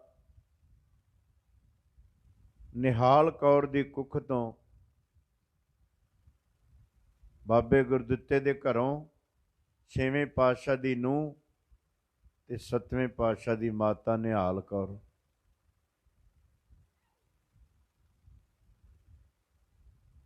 ਜਨਮ ਲੈਣਾ ਸੱਤਵੇਂ ਪਾਤਸ਼ਾਹ ਨੇ। ਛੇਵੇਂ ਪਾਤਸ਼ਾਹ ਮਹਾਰਾਜ ਕਹਿੰਦੇ ਬਾਬੇ ਗੁਰਦਿੱਤੇ ਨੂੰ, ਜਾ ਸਾਡੀ ਨੂੰਹ ਨੂੰ ਕਹੋ ਜਾ ਕੇ 25 ਪਾਠ ਜਪਜੀ ਸਾਹਿਬ ਦੇ ਰੋਜ਼ ਕਰਿਆ ਕਰੇ। ਜਿੰਨੇ ਉਹਦੀ ਕੁੱਖੋਂ ਜਨਮ ਲੈਣਾ ਉਹਨੇ ਗੁਰੂ ਨਾਨਕ ਦੀ ਗੱਦੀ ਦਾ ਮਾਲਕ ਬਣਨਾ ਹੈ। ਸਾਧ ਸੰਜੀ, ਬੱਚੇ ਦੇ ਜੀਵਨ ਦਾ ਮੁੱਢ ਮਾਂ ਦੀ ਕੁੱਖ ਤੋਂ ਵੱਜਦਾ ਹੈ। ਜਦ ਬੱਚੇ ਦੀ ਪਰਵਰਿਸ਼ ਹੋ ਰਹੀ ਹੈ ਨਾ, ਜਿਹੋ ਜਿਹੇ ਮਾਂ ਦੇ ਖਿਆਲ ਹੋਣਗੇ ਬੱਚੇ ਦੇ ਜੀਵਨ ਤੇ ਅਸਰ ਹੋ ਜਾਏਗਾ। ਜਿਹੜੀ ਮਾਂ ਚਿੰਤਾ ਕਰਦੀ ਹੈ, ਦੁਖੀ ਹੈ, ਅਸ਼ਾਂਤ ਹੈ, ਸੜਦੀ ਬਲਦੀ ਰਹਿੰਦੀ ਹੈ, ਤੇ ਬੱਚੇ ਨੇ ਜਨਮ ਲੈਣਾ ਹੈ, ਉਹਦੀ ਕੁੱਖੋਂ ਅਪਾਹਜ ਬੱਚਾ ਜਨਮ ਲਏਗਾ ਤੇ ਰੋਗੀ ਬੱਚਾ ਜਨਮ ਲਏਗਾ। ਜੇ ਉਸ ਵੇਲੇ ਮਾਂ ਦੀ ਹਾਲਤ ਹੈ, ਦੁਖੀ ਹੈ, ਸ਼ਾਂਤ ਹੈ, ਸੜਦੀ ਬਲਦੀ ਹੈ, ਚਿੰਤਾਤੁਰ ਹੈ, ਜਾਂ ਤਾਂ ਅਪਾਹਜ ਬੱਚਾ ਹੋਏਗਾ ਜਾਂ ਰੋਗੀ ਹੋਏਗਾ। ਤੇ ਜਿਹੜੀ ਮਾਂ ਦੇ ਖਿਆਲ ਬੜੇ ਪਵਿੱਤਰ ਨੇ ਤੇ ਖੁਸ਼ ਹੈ, ਉਹਦੀ ਕੁੱਖੋਂ ਤੰਦਰੁਸਤ ਤੇ ਚੰਗੇ ਖਿਆਲਾਂ ਵਾਲਾ ਬੱਚਾ ਜਨਮ ਲੈਂਦਾ ਹੈ। ਤੇ ਜਿਹੜੀ ਮਾਂ ਨੇ ਆਪਣੀ ਕੁੱਖੋਂ ਸੂਰਮਾ ਪੈਦਾ ਕਰਨਾ ਹੋਵੇ, ਉਸ ਮਾਂ ਨੂੰ ਫਿਰ ਸੂਰਮਿਆਂ ਦੀਆਂ ਕਥਾ ਤੇ ਬੰਦਗੀ ਕਰਨੀ ਪੈਂਦੀ ਹੈ। ਜਿਹੜੀ ਮਾਂ ਨੇ ਆਪਣੀ ਕੁੱਖੋਂ ਕਿਸੇ ਦਾਨੀ ਨੂੰ ਪੈਦਾ ਕਰਨਾ ਹੋਵੇ, ਉਹ ਮਾਂ ਆਪ ਦਾਨ ਕਰਦੀ ਹੈ ਤੇ ਦਾਨੀਆਂ ਦੀਆਂ ਕਥਾ ਸੁਣਦੀ ਰਹਿੰਦੀ ਹੈ। ਤੇ ਜਿਹੜੀ ਮਾਂ ਨੇ ਕੁੱਖੋਂ ਗੁਰਮੁਖ ਪੈਦਾ ਕਰਨਾ, ਬੰਦਗੀ ਵਾਲਾ, ਰੱਬ ਦਾ ਪਿਆਰਾ, ਕੋਈ ਸੰਤ ਭਗਤ, ਉਸ ਮਾਂ ਨੂੰ ਆਪ ਬੜੀ ਬੰਦਗੀ ਕਰਨੀ ਪੈਂਦੀ ਹੈ। ਅੱਜ ਮਾਵਾਂ ਕਹਿੰਦੀਆਂ ਬੱਚੇ ਟਿਕ ਕੇ ਨਹੀਂ ਬਹਿੰਦੇ। ਇਹ ਕਸੂਰ ਬੱਚਿਆਂ ਦਾ ਥੋੜ੍ਹਾ। ਜਦ ਮਾਂ ਨੇ ਬੱਚੇ ਨੂੰ ਜਨਮ ਲੈਣਾ ਸੀ, ਟੀਵੀ ਦੇ ਅੱਗੇ ਮੰਜਾ ਡਾਇਆ ਸੀ ਮਾਂ ਨੇ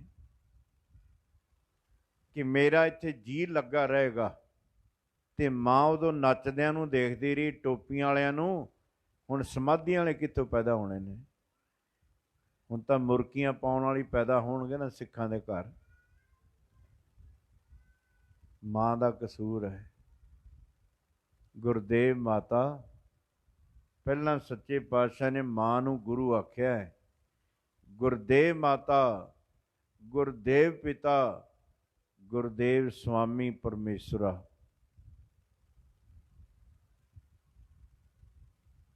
ਮਾਤਾ ਨੂੰ ਕਹੋ ਜਾ ਕੇ ਨਿਹਾਲ ਕੌਰ ਨੂੰ, ਆਪਣੀ ਘਰ ਵਾਲੀ ਨੂੰ, 25 ਪਾਠ ਜਪਜੀ ਸਾਹਿਬ ਦੇ ਰੋਜ਼ ਕਰਿਆ ਕਰੇ।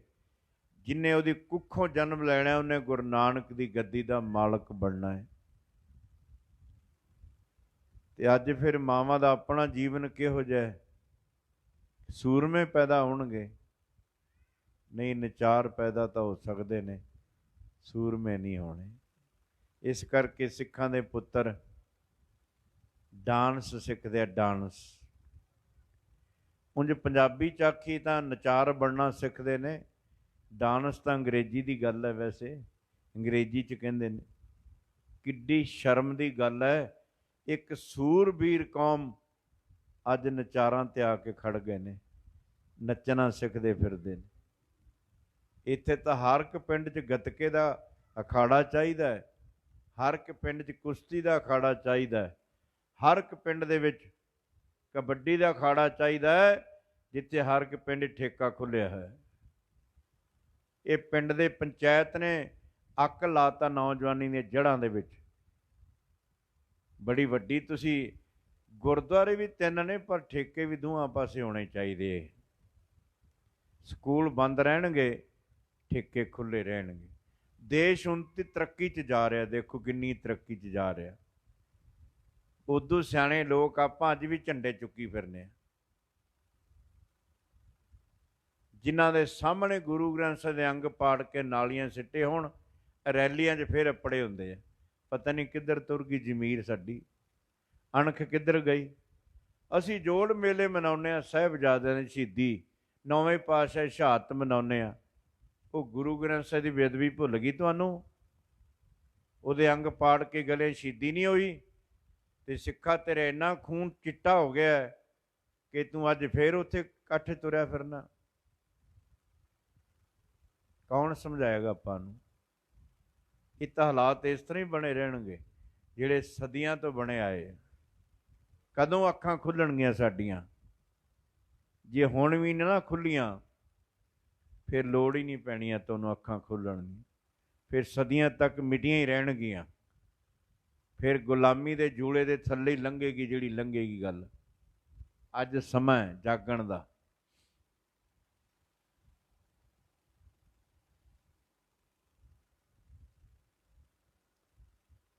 ਮਾਤਾ ਨਿਹਾਲ ਕੌਰ ਦੀ ਕੁੱਖੋਂ 7ਵੇਂ ਪਾਤਸ਼ਾਹ ਦਾ ਜਨਮ ਹੋਇਆ। 6ਵੇਂ ਪਾਤਸ਼ਾਹ ਦਾ ਪੋਤਰਾ, ਜਿਹਨੂੰ ਹਰ ਵੇਲੇ ਨਾਲ ਰੱਖਦੇ ਨੇ 6ਵੇਂ ਪਾਤਸ਼ਾਹ ਮਹਾਰਾਜ, ਬੜਾ ਪਿਆਰ ਕਰਦੇ ਨੇ।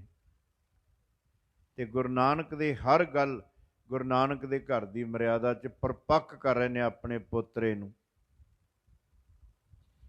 ਗੁਰਤਾ ਗੱਦੀ 6ਵੇਂ ਪਾਤਸ਼ਾਹ ਮਹਾਰਾਜ ਨੇ ਆਪਣੇ ਪੋਤਰੇ ਨੂੰ ਬਖਸ਼ੀ, ਗੁਰੂ ਹਰਿ ਰਾਏ ਮਹਾਰਾਜ ਨੂੰ। ਪ੍ਰਸ਼ਾਦ ਛਕ ਰਹੇ ਨੇ ਦੁਪਹਿਰੇ, ਤੇ ਮਾਤਾ ਨਾਨਕੀ, ਗੁਰੂ ਤੇਗ ਬਹਾਦਰ ਮਹਾਰਾਜ ਦੇ ਮਾਤਾ, ਮਾਤਾ ਨਾਨਕੀ ਤੇ ਬੇਬੇ ਨਾਨਕੀ, ਇਹ 2 ਵਾਰੀ ਗੁਰੂ ਘਰ 'ਚ ਆਉਂਦਾ ਹੈ। ਗੁਰੂ ਨਾਨਕ ਦੀ ਵੱਡੀ ਭੈਣ ਬੇਬੇ ਨਾਨਕੀ, ਤੇ ਮਾਤਾ ਨਾਨਕੀ 6ਵੇਂ ਪਾਤਸ਼ਾਹ ਦੇ ਮਹਿਲ, 9ਵੇਂ ਪਾਤਸ਼ਾਹ ਦੀ ਮਾਤਾ, 10ਵੇਂ ਪਾਤਸ਼ਾਹ ਦੀ ਦਾਦੀ ਮਾਤਾ ਨਾਨਕੀ। ਮਾਤਾ ਨਾਨਕੀ ਨੇ ਬਾਂਹ ਫੜੀ ਗੁਰੂ ਤੇਗ ਬਹਾਦਰ ਮਹਾਰਾਜ ਦੀ,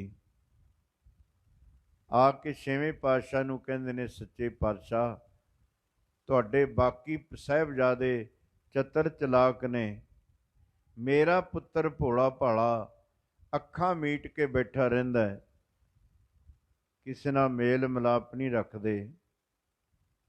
ਜਦੋਂ ਵੱਡਾ ਭਰਾ ਚੜ੍ਹਾਈ ਕਰ ਗਿਆ ਸੀ ਬਾਬਾ ਟਲ ਰਾਏ, 9ਵੇਂ ਪਾਤਸ਼ਾਹ ਤੋਂ ਵੱਡੇ ਸੀ ਬਾਬਾ ਟਲ ਰਾਏ, ਮੀਟੀ ਖੇਡਦਿਆਂ ਮੋਹਣ ਦੇ ਸਿਰ ਦਾਈ ਰਹਿ ਗਈ, ਖੱਤਰੀਆਂ ਦਾ ਮੁੰਡਾ। ਰਾਤ ਨੂੰ ਜਾ ਕੇ ਸੁੱਤਾ, ਸੱਪ ਲੜ ਗਿਆ, ਮਰ ਗਿਆ। ਦੂਜੇ ਦਿਨ ਬਾਬਾ ਟਲ ਰਾਏ ਆਏ, ਬੁਲਾਓ ਮੋਹਨ ਨੂੰ ਸਾਡੀ ਦਾਈ ਦਵੇ। ਨਾਲ ਦਾ ਸਾਥੀ ਗਿਆ, ਉਹਦੀ ਮਾਤਾ ਕਹਿੰਦੀ ਸੱਪ ਲੜ ਗਿਆ ਰਾਤ, ਮੋਹਨ ਨੂੰ ਮਰ ਗਿਆ। ਬਾਬਾ ਟਲ ਰਾਏ ਜੀ ਨੂੰ ਆਖਿਆ, ਮਹਾਰਾਜ ਉਹ ਤਾਂ ਰਾਤ ਮਰ ਗਿਆ ਸੱਪ ਲੜ ਕੇ। ਬਾਬਾ ਟਲ ਰਾਏ ਕਹਿੰਦੇ ਨਹੀਂ, ਸੱਪ ਲੜ ਕੇ ਨਹੀਂ ਮਰਿਆ, ਦਾਈ ਦੇਣ ਦਾ ਮਾਰਾ ਪੱਜ ਬਣਾ ਕੇ ਪਿਆ ਹੈ। ਆਵਾਜ਼ ਮਾਰ, ਜਾ ਮਾਤਾ ਉਹਨੂੰ ਜਾ ਕੇ ਠਾ, ਸਾਡੀ ਦਾਈ ਦਵੇ। ਤੇ ਮੋਹਣ ਦੀ ਮਾਤਾ ਕਹਿੰਦੀ, ਬਾਬਾ ਟਲ ਰਾਏ ਅੱਗੇ ਸੌਂਦਾ ਸੀ, ਮੈਂ ਆਵਾਜ਼ ਮਾਰ ਕੇ ਉਹਨੂੰ ਠਾ ਦਿੰਦੀ ਸੀ, ਪਰ ਜੋ ਉਸ ਨੀਂਦ ਵੀ ਸੁੱਤਾ ਉੱਥੋਂ ਜਾਗਿਆ ਨਹੀਂ ਕਦੇ ਕੋਈ। ਉਹ ਨੀਂਦ ਆਉਣੀ ਤਾਂ ਆਪਾਂ ਨੂੰ ਸਾਰਿਆਂ ਨੂੰ ਹੈ, ਪਰ ਪਤਾ ਨਹੀਂ ਕਦੋਂ ਆ ਜਾਣੀ, ਭੁੱਲੀ ਹੋਈ ਹੈ। ਉਹ ਸਭ ਦੇ ਸਿਰ 'ਤੇ ਖੜੀ ਹੈ, ਫਿਰ ਜਾਗਣਾ ਨਹੀਂ। ਹੁਣ ਅੰਮ੍ਰਿਤ ਵੇਲਾ ਹੈ, ਕਿਸੇ ਗੁਰੂ ਘਰੋਂ ਸੁਖਮਨੀ ਸਾਹਿਬ ਦੇ ਪਾਠ ਦੀ ਆਵਾਜ਼ ਆ ਰਹੀ ਹੈ, ਕਿਤੋਂ ਜਪਜੀ ਸਾਹਿਬ ਦੇ ਪਾਠ ਦੀ ਆਵਾਜ਼ ਆ ਰਹੀ ਹੈ, ਕਿਤੋਂ ਪੰਜ ਬਾਣੀਆਂ ਦੇ ਪਾਠ ਦੀ ਆਵਾਜ਼ ਆ ਰਹੀ ਹੈ। ਇਹ ਫਿਰ ਗਾਫਲ ਹੋ ਕੇ ਸੁੱਤਾ ਪਿਆ। ਬਾਣੀ ਦਾ ਸ਼ਬਦ ਦੁਆਰਾ ਆਪਾਂ ਨੂੰ ਮਹਾਰਾਜ ਜਗਾਉਂਦੇ ਨੇ ਵੀ ਜਾਗ ਲਿਓ ਮਨਾ, ਜਾਗ ਲਿਓ ਕਹਾਂ ਗਾਫਲ ਸੋਇਆ, ਜੋ ਤਨ ਉਪਜਿਆ ਸੰਗ ਹੀ, ਸੋ ਪੀ ਸੰਗ ਨਾ ਹੋਇਆ।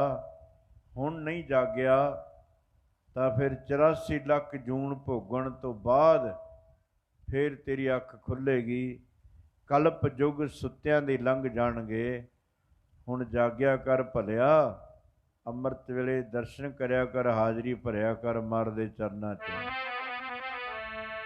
ਲਾਂਬੇ ਗੋਂਡ ਪਸਾਰ ਇੱਕ ਦਿਨ ਸੌਣਾ, ਇੱਕ ਦਿਨ ਸੌਣਾ। ਲਾਂਬੇ ਗੋਂਡ ਪਸਾਰ ਇੱਕ ਦਿਨ ਸੌਣਾ, ਇੱਕ ਦਿਨ ਸੌਣਾ।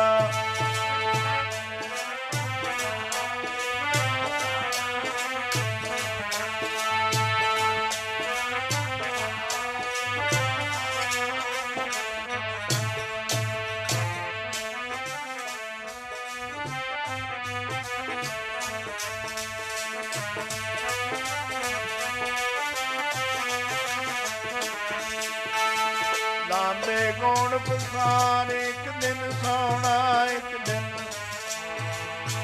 ਲਾਂਬੇ ਗੋਂਡ ਪਸਾਰ ਇੱਕ ਦਿਨ ਸੌਣਾ, ਇੱਕ ਦਿਨ ਸੌਣਾ।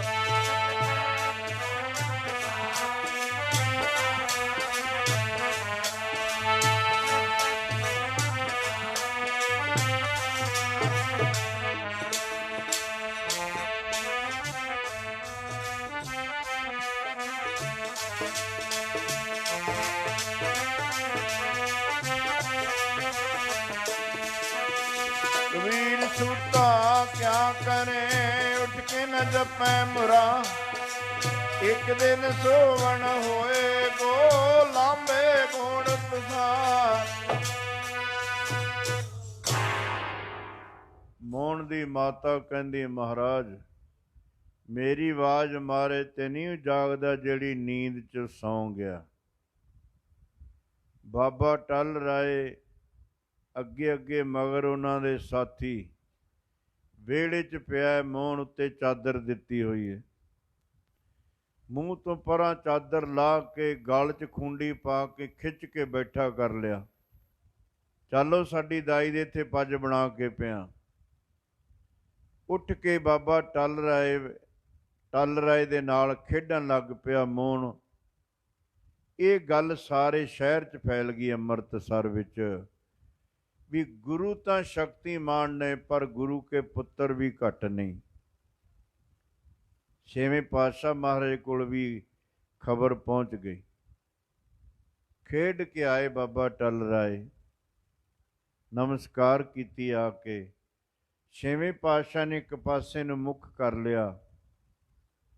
ਲਾਇਕ ਪੁੱਤਰ ਸੀ ਨਾ, ਲਾਇਕ ਪੁੱਤਰ ਆਪਣੇ ਪਿਤਾ ਨੂੰ ਨਾਰਾਜ਼ ਨਹੀਂ ਦੇਖ ਸਕਦਾ।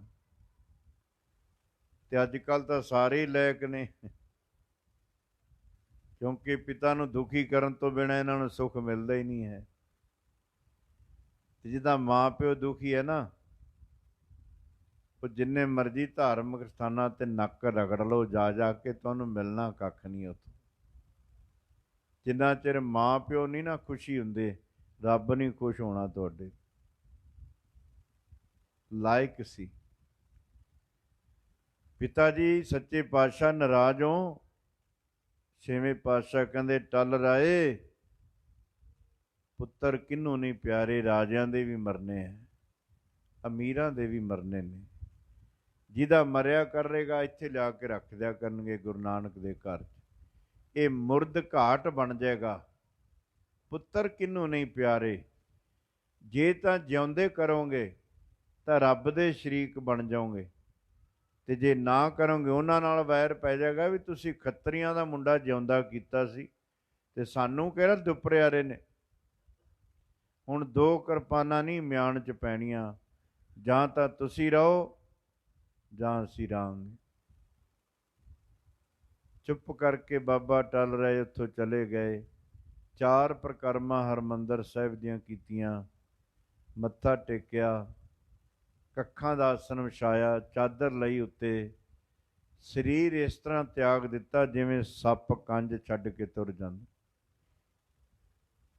ਬੜੇ ਵਰਦਾਨ ਦਿੱਤੇ ਬਾਬਾ ਟਲ ਰਾਏ ਨੂੰ ਛੇਵੇਂ ਪਾਤਸ਼ਾਹ ਮਹਾਰਾਜ ਨੇ। ਇਸ ਗੱਲ ਦਾ 9ਵੇਂ ਪਾਤਸ਼ਾਹ ਦੇ ਜੀਵਨ ਤੇ ਬੜਾ ਅਸਰ ਪਿਆ। ਉਹਨਾਂ ਤੋਂ ਵੱਡੇ ਸੀ ਨਾ ਬਾਬਾ ਟਲ ਰਾਏ, ਤੇ 9ਵੇਂ ਪਾਤਸ਼ਾਹ ਨੂੰ ਖਿਡਾਉਂਦੇ ਹੁੰਦੇ ਸੀ, ਇਹ ਚੁੱਕਦੇ ਸੀ ਜ਼ਿਆਦਾ। ਤੇ ਕੁਦਰਤੀ ਗੱਲ ਹੈ, ਜਿਹੜਾ ਬੱਚੇ ਨਾਲ ਪ੍ਰੇਮ ਕਰੇ ਬੱਚਾ ਵੀ ਉਹਦੇ ਨਾਲ ਪ੍ਰੇਮ ਕਰਦਾ, ਭਾਵੇਂ ਉਹ ਬੱਚੇ ਨਹੀਂ ਸੀ। ਪਰ ਇਸ ਗੱਲ ਦਾ ਇੰਨਾ ਜੀਵਨ ਤੇ ਅਸਰ ਪਿਆ, ਮੁੜ ਕੇ 9ਵੇਂ ਪਾਤਸ਼ਾਹ ਨੂੰ ਹੱਸਦੇ ਨਹੀਂ ਦੇਖਿਆ ਕਿਸੇ ਨੇ। ਨੇਤਰ ਬੰਦ ਕਰਕੇ ਬੈਠੇ, ਇਕਾਂਤ ਜ਼ਿਆਦਾ ਰਹਿੰਦੇ ਸੀ। ਵੈਸੇ ਕੋਈ ਬਾਣੀ ਦਾ ਬਚਨ ਪੜ੍ਹੋ 9ਵੇਂ ਪਾਤਸ਼ਾਹ ਮਹਾਰਾਜ ਦਾ, ਬਰਾਗ, ਤਿਆਗ ਤੇ ਅਨੁਰਾਗ ਪ੍ਰੇਮ, ਇਹ 3 ਗੱਲਾਂ ਹੀ ਉਹਨਾਂ ਦੀ ਬਾਣੀ 'ਚੋਂ ਮਿਲਦੀਆਂ। ਜਗਤ ਮੈਂ ਝੂਠੀ ਦੇਖੀ ਪ੍ਰੀਤ, ਆਪਣੇ ਹੀ ਸੁਖ ਸਿਉ ਸਭ ਲਾਗੇ, ਕਿਆ ਦਾਰਾ ਕਿਆ ਮੀਤ, ਮੇਰੋ ਮੇਰੋ ਸਭੈ ਕਹਿਤ ਹੈ, ਹਿਤ ਸਿਉ ਬਾਂਧਿਓ ਚੀਤ, ਅੰਤ ਕਾਲ ਸੰਗੀ ਨਹਿ ਕਹੂ, ਇਹ ਅਚਰਜ ਹੈ ਰੀਤ, ਨਾਨਕ ਭਵਜਲ ਪਾਰ ਪਰੈ, ਜੋ ਗਾਵੈ ਪ੍ਰਭ ਕੇ ਗੀਤ, ਪ੍ਰੀਤਮ ਜਾਣ ਲਿਓ ਮਨ ਮਾਹੀ, ਆਪਣੇ ਹੀ ਸੁਖ ਸਿਉ ਜਗ ਫਾਂਧਿਓ, ਕੋ ਕਾਹੂ ਕੋ ਨਾਹੀ, ਸੁਖ ਮੈਂ ਆਨ ਬਹੁਤ ਮਿਲ ਬੈਠਤ, ਰਹਿਤ ਚਹੂੰ ਦਿਸ ਘੇਰੈ, ਬਿਪਤ ਪਰੀ ਸਭ ਹੀ ਸੰਗ ਛਾੜਤ, ਕੋ ਨ ਆਵਤ ਨੇਰੈ, ਘਰ ਕੀ ਨਾਰ ਬਹੁਤ ਹਿਤ ਜਾਸਿਓ, ਸਦਾ ਰਹਿਤ ਸੰਗ ਲਾਗੀ, ਜਾਬੀ ਹੰਸ ਤਜੀਏ ਕਾਇਆ, ਪ੍ਰੇਤ ਪ੍ਰੇਤ ਕਰ ਭਾਗੀ, ਇਹ ਬਿਦ ਕੋ ਵਿਵਹਾਰ ਬਣਿਓ ਹੈ, ਜਾਂ ਸਿਉ ਨਿਹੁ ਲਗਾਇਓ, ਅੰਤ ਬਰ ਨਾਨਕ ਬਿਨ ਹਰ ਜੀ, ਕੋ ਕਾਮ ਨਾ ਆਇਓ। ਬੈਰਾਗ 9ਵੇਂ ਪਾਤਸ਼ਾਹ ਮਹੱਲੇ ਦੇ ਸ਼ਲੋਕ 57 ਸ਼ਲੋਕ ਨੇ। ਰਾਮ ਗਇਓ ਰਾਵਣ ਗਇਓ, ਜਾਂ ਕੋ ਬਹੁ ਪਰਿਵਾਰ, ਕਹੋ ਨਾਨਕ ਥਿਰ ਕਛ ਨਹੀਂ, ਸੁਪਨੇ ਜਿਉ ਸੰਸਾਰ। ਇਕਾਂਤ ਵਿੱਚ ਰਹਿੰਦੇ ਨੇ, ਬਹੁਤਾ ਹੱਸਦੇ ਨਹੀਂ ਦੇਖਿਆ ਕਦੀ ਗੁਰੂ ਤੇਗ ਬਹਾਦਰ ਮਹਾਰਾਜ ਨੇ। ਨੇਤਰ ਬੰਦ ਕਰਕੇ ਬੈਠੇ ਰਹਿੰਦੇ ਨੇ।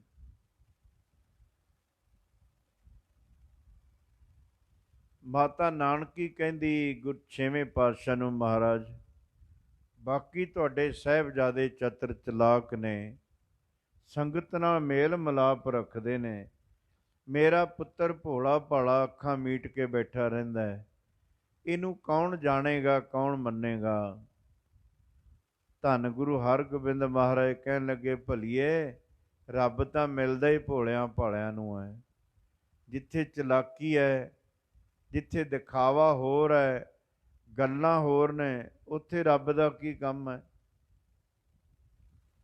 ਤੇਰੇ ਪੁੱਤਰ ਦੇ ਹਿਰਦੇ ਵਿੱਚ ਗੁਰੂ ਨਾਨਕ ਦੀ 9ਵੀਂ ਜੋਤ ਟਿਕੇਗੀ। ਤੇਰਾ ਪੁੱਤਰ ਮਾਲਕ ਬਣੇਗਾ 9ਵੇਂ ਥਾਂ ਤੇ। ਇਹਦੇ ਘਰ ਸੂਰਬੀਰ ਯੋਧਾ ਪੁੱਤਰ ਜਨਮ ਲਏਗਾ, ਜਿਹੜਾ ਜ਼ੁਲਮ ਦਾ ਨਾਸ਼ ਕਰੇਗਾ। ਕਲਗੀਧਰ ਪਾਤਸ਼ਾਹ ਦਾ ਬਚਨ ਕਰ ਰਹੇ ਨੇ 6ਵੇਂ ਪਾਤਸ਼ਾਹ ਮਹਾਰਾਜ। ਪ੍ਰਸ਼ਾਦ ਛਕਿਆ, ਹੱਥ ਸਾਫ਼ ਕਰਕੇ ਉਹ ਰੁਮਾਲ ਮਾਤਾ ਨਾਨਕੀ ਦੀ ਝੋਲੀ 'ਚ ਪਾ ਦਿੱਤਾ। ਇੱਕ ਪੋਥੀ ਗੁਟਕਾ ਸਾਹਿਬ ਉਹ ਬਖਸ਼ਿਆ, ਇੱਕ ਕਟਾਰ ਬਖਸ਼ੀ। ਸਾਧ ਸੰਗਤ ਜੀ ਬੇਨਤੀ ਹੈ, ਪੜ੍ਹਨਾ ਲਿਖਣਾ ਬੜੀ ਚੰਗੀ ਗੱਲ ਹੈ, ਮਾੜੀ ਗੱਲ ਨਹੀਂ ਹੈ, ਪਰ ਅਸੀਂ ਪੜ੍ਹ ਲਿਖ ਕੇ ਬਹੁਤੇ ਸਿਆਣੇ ਨਹੀਂ ਹੋਏ, ਬੇਸਮਝ ਜ਼ਿਆਦੇ ਹੋਏ ਹਾਂ। ਹੋਣਾ ਤਾਂ ਸਮਝਦਾਰ ਚਾਹੀਦਾ ਸੀ, ਪਰ ਅਸੀਂ ਬੇਸਮਝ ਜ਼ਿਆਦੇ ਹੋਏ ਹਾਂ ਪੜ੍ਹ ਕੇ। ਜਿੰਨੇ ਆਪਾਂ ਹੁਣ ਦੁਖੀ ਹਾਂ, ਇੰਨੇ ਪਹਿਲਾਂ ਸਾਡੇ ਬਜ਼ੁਰਗ ਅਨਪੜ੍ਹ ਦੁਖੀ ਨਹੀਂ ਸੀ ਹੁੰਦੇ। ਜਿੰਨੀਆਂ ਖੁਦਕਸ਼ੀਆਂ ਹੁਣ ਪੜ੍ਹੇ ਲਿਖੇ ਕਰ ਰਹੇ ਨੇ, ਇੰਨੀਆਂ ਅਨਪੜ੍ਹਾਂ ਨੇ ਕਦੇ ਨਹੀਂ ਸੀ ਕੀਤੀਆਂ। ਖੁਦਕਸ਼ੀ ਦੁੱਖ ਦਾ ਅੰਤ ਹੈ। ਜਦੋਂ ਨਹੀਂ ਦੁੱਖ ਬਰਦਾਸ਼ਤ ਹੁੰਦਾ, ਹੁਣ ਜ਼ਿਆਦੀਆਂ ਹੋ ਰਹੀਆਂ ਨੇ। ਤੇ ਜਿੰਨੇ ਆਪਾਂ ਹੁਣ ਗੁਰੂ ਨੂੰ ਭੁੱਲੇ ਹਾਂ, ਜਿੰਨੇ ਨਸ਼ੇ ਹੁਣ ਖਾਧੇ ਜਾ ਰਹੇ ਨੇ ਪੜ੍ਹੇ ਲਿਖੇ ਜ਼ਮਾਨੇ 'ਚ, ਪਹਿਲਾਂ ਤਾਂ ਸਾਡਾ ਧੀ ਦਾ ਕੋਈ ਰਿਸ਼ਤਾ ਹੀ ਨਹੀਂ ਸੀ ਕਰਦਾ ਹੁੰਦਾ, ਬਈ ਉਹਦੀਆਂ ਤਾਂ ਪੁਸ਼ਤਾਂ ਤੱਕ ਅਸਰ ਅੱਪੜ ਜਾਣਾ ਹੈ, ਤੇ ਉਹਨੂੰ ਕਿੱਥੇ ਧੀ ਦੇਣੀ ਹੈ। ਤੇ ਅੱਜ ਸਾਡੀ ਹਾਲਤ ਕੀ ਹੈ? ਨੌਜਵਾਨੀ ਨਸ਼ਿਆਂ ਦੇ, ਕਈਆਂ ਦੇ ਘਰ ਦੀਵੇ ਬੁੱਝੇ ਨੇ ਨਸ਼ਿਆਂ ਦੀ ਕਿਰਪਾ ਨਾਲ। ਕਈ ਆਪਣੀ ਜਵਾਨੀ ਤੋਂ ਹੱਥ ਧੋ ਕੇ ਬੈਠ ਗਏ। ਕਿਹਨਾਂ ਦਾ ਕਸੂਰ ਹੈ? ਕਿਹਨਾਂ ਨੇ ਨਸ਼ਾ ਲਿਆਂਦਾ? ਸਾਡੇ ਨਾਲ ਤੁਹਾਨੂੰ ਜ਼ਿਆਦਾ ਪਤਾ ਹੈ। ਸੋ ਬਾਰ-ਬਾਰ ਕਿਸੇ ਗੱਲ ਨੂੰ ਕਹੀਏ ਚੰਗਾ ਨਹੀਂ ਹੁੰਦਾ। ਆਪ ਵੀ ਸਮਾਂ ਹੈ। ਭਾਈ ਗੁਰਦਾਸ ਜੀ ਕਹਿੰਦੇ ਨੇ, ਘਰ 'ਚ ਚੋਰੀ ਹੋ ਜਾਏ ਤੇ ਚੋਰ ਸਮਾਨ ਲੈ ਜਾਣ, ਜਿੰਨਾ ਕੁ ਬਚੇ ਉਹਨਾਂ ਕੁ ਸੰਭਾਲ ਲਓ। ਅੱਗ ਲੱਗ ਜਾਏ ਘਰ ਨੂੰ, ਘਰ 'ਚ ਸਮਾਨ ਸੜ ਜਾਏ, ਉਹ ਜਿੰਨਾ ਕੁ ਬਚਦਾ ਉਹਨਾਂ ਕੁ ਬਚਾ ਲਓ। ਤੇ ਤੁਹਾਨੂੰ ਬੇਨਤੀ ਹੈ, ਅਜੇ ਵੀ ਬਚਾ ਲਈਏ, ਜਾਗੀਏ ਤੇ ਆਪਣੇ ਵਿਰਸੇ ਨੂੰ ਪਛਾਣੀਏ। ਕਿਵੇਂ ਜਿਹੜੇ ਨੌਜਵਾਨ ਅਖਾੜਿਆਂ 'ਚ ਜ਼ੋਰ ਦਿਖਾਉਂਦੇ ਹੁੰਦੇ ਸੀ, ਉਹ ਨਸ਼ਾ ਛਡਾਊ ਕੈਂਪਾਂ ਦੇ ਵਿੱਚ ਦਾਖਲ ਹੋਏ ਹੋਏ ਨੇ। ਜਾ ਕੇ ਹਰ ਇੱਕ ਪਿੰਡ ਦੇ ਨੌਜਵਾਨ ਦਾਖਲ ਨੇ। ਕਿੱਥੇ ਕਾਕਾ? ਕੈਂਪ 'ਚ ਦਾਖਲ ਕਰਾਇਆ, ਜਮ੍ਹਾਂ ਕਰਾਏ ਆ।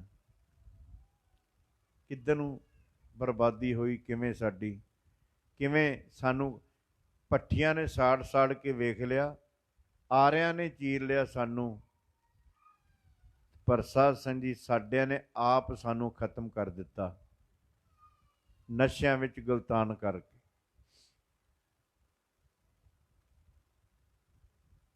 ਸੋ ਬੇਨਤੀ ਆ, ਆਪਾਂ ਪੜ੍ਹੇ ਲਿਖੇ ਜ਼ਰੂਰ ਹਾਂ, ਪਰ ਕੰਮ ਸਾਡੇ ਅਨਪੜ੍ਹਾਂ ਤੋਂ ਵੀ ਗਿਰੇ ਹੋਏ ਥੱਲੇ ਨੇ। ਸਿੱਖ ਦੇ ਬੱਚੇ ਨੂੰ ਰੋਜ਼ ਸਵੇਰੇ ਉੱਠ ਕੇ ਜਪਜੀ ਸਾਹਿਬ ਦਾ ਪਾਠ, ਅਸੀਂ ਗੁਰੂ ਨਾਲ ਜੁੜੇ ਰਹੀਏ। ਹੁਣ ਤੁਸੀਂ ਇਤਿਹਾਸ ਦੀਆਂ ਗੱਲਾਂ ਸੁਣ ਰਹੇ ਹੋ। 6ਵੇਂ ਪਾਤਸ਼ਾਹ ਦੇ ਕਮਰ ਕੱਸੇ 'ਚ ਗੁਟਕਾ ਸਾਹਿਬ ਨਿਤਨੇਮ ਦਾ ਕਮਰ ਕੱਸੇ ਵਿੱਚ ਹੁੰਦਾ ਹੈ। 10ਵੇਂ ਪਾਤਸ਼ਾਹ ਮਹਾਰਾਜ ਕਮਰ ਕੱਸੇ ਦੇ ਵਿੱਚ ਗੁਟਕਾ ਸਾਹਿਬ ਰੱਖਦੇ ਨੇ। ਜਿੰਨੇ ਦਰਸ਼ਨ ਕਰਨੇ ਨੇ ਦਮਦਮਾ ਸਾਹਿਬ ਜਾ ਕੇ ਕਰ ਲਓ। ਤੇ 6ਵੇਂ ਪਾਤਸ਼ਾਹ ਦੇ ਗੁਟਕਾ ਸਾਹਿਬ ਦੇ ਜਿਹਨੇ ਦਰਸ਼ਨ ਕਰਨੇ ਨੇ, ਉਹ ਕਢਾਣੀ ਰਾੜਾ ਸਾਹਿਬ ਦੇ ਕੋਲ, ਉੱਥੇ ਉਹ ਗੁਟਕਾ ਸਾਹਿਬ ਪਿਆ ਜਿਹੜਾ ਮਹਾਰਾਜ ਦੇ ਕਮਰ ਕੱਸੇ ਵਿੱਚ ਹੁੰਦਾ ਸੀ।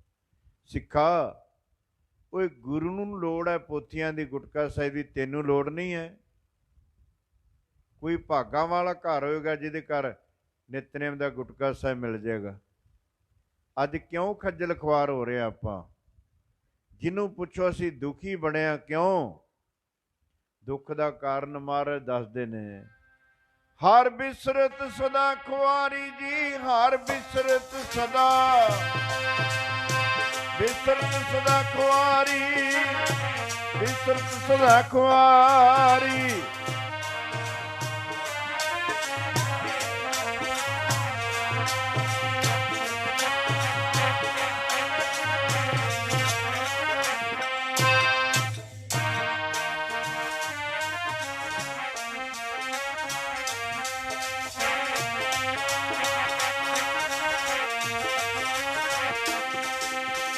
ताको धोखा कहाँ व्यापै, ताको धोखा कहाँ व्यापै,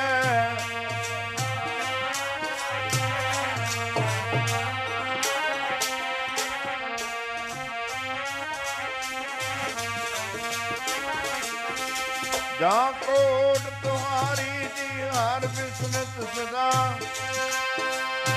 बिसरत सदा कुआरी, बिसरत सदा कुआरी।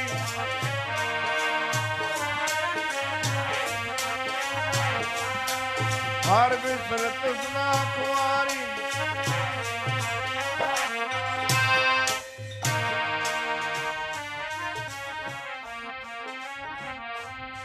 हर बिसरत सदा कुआरी।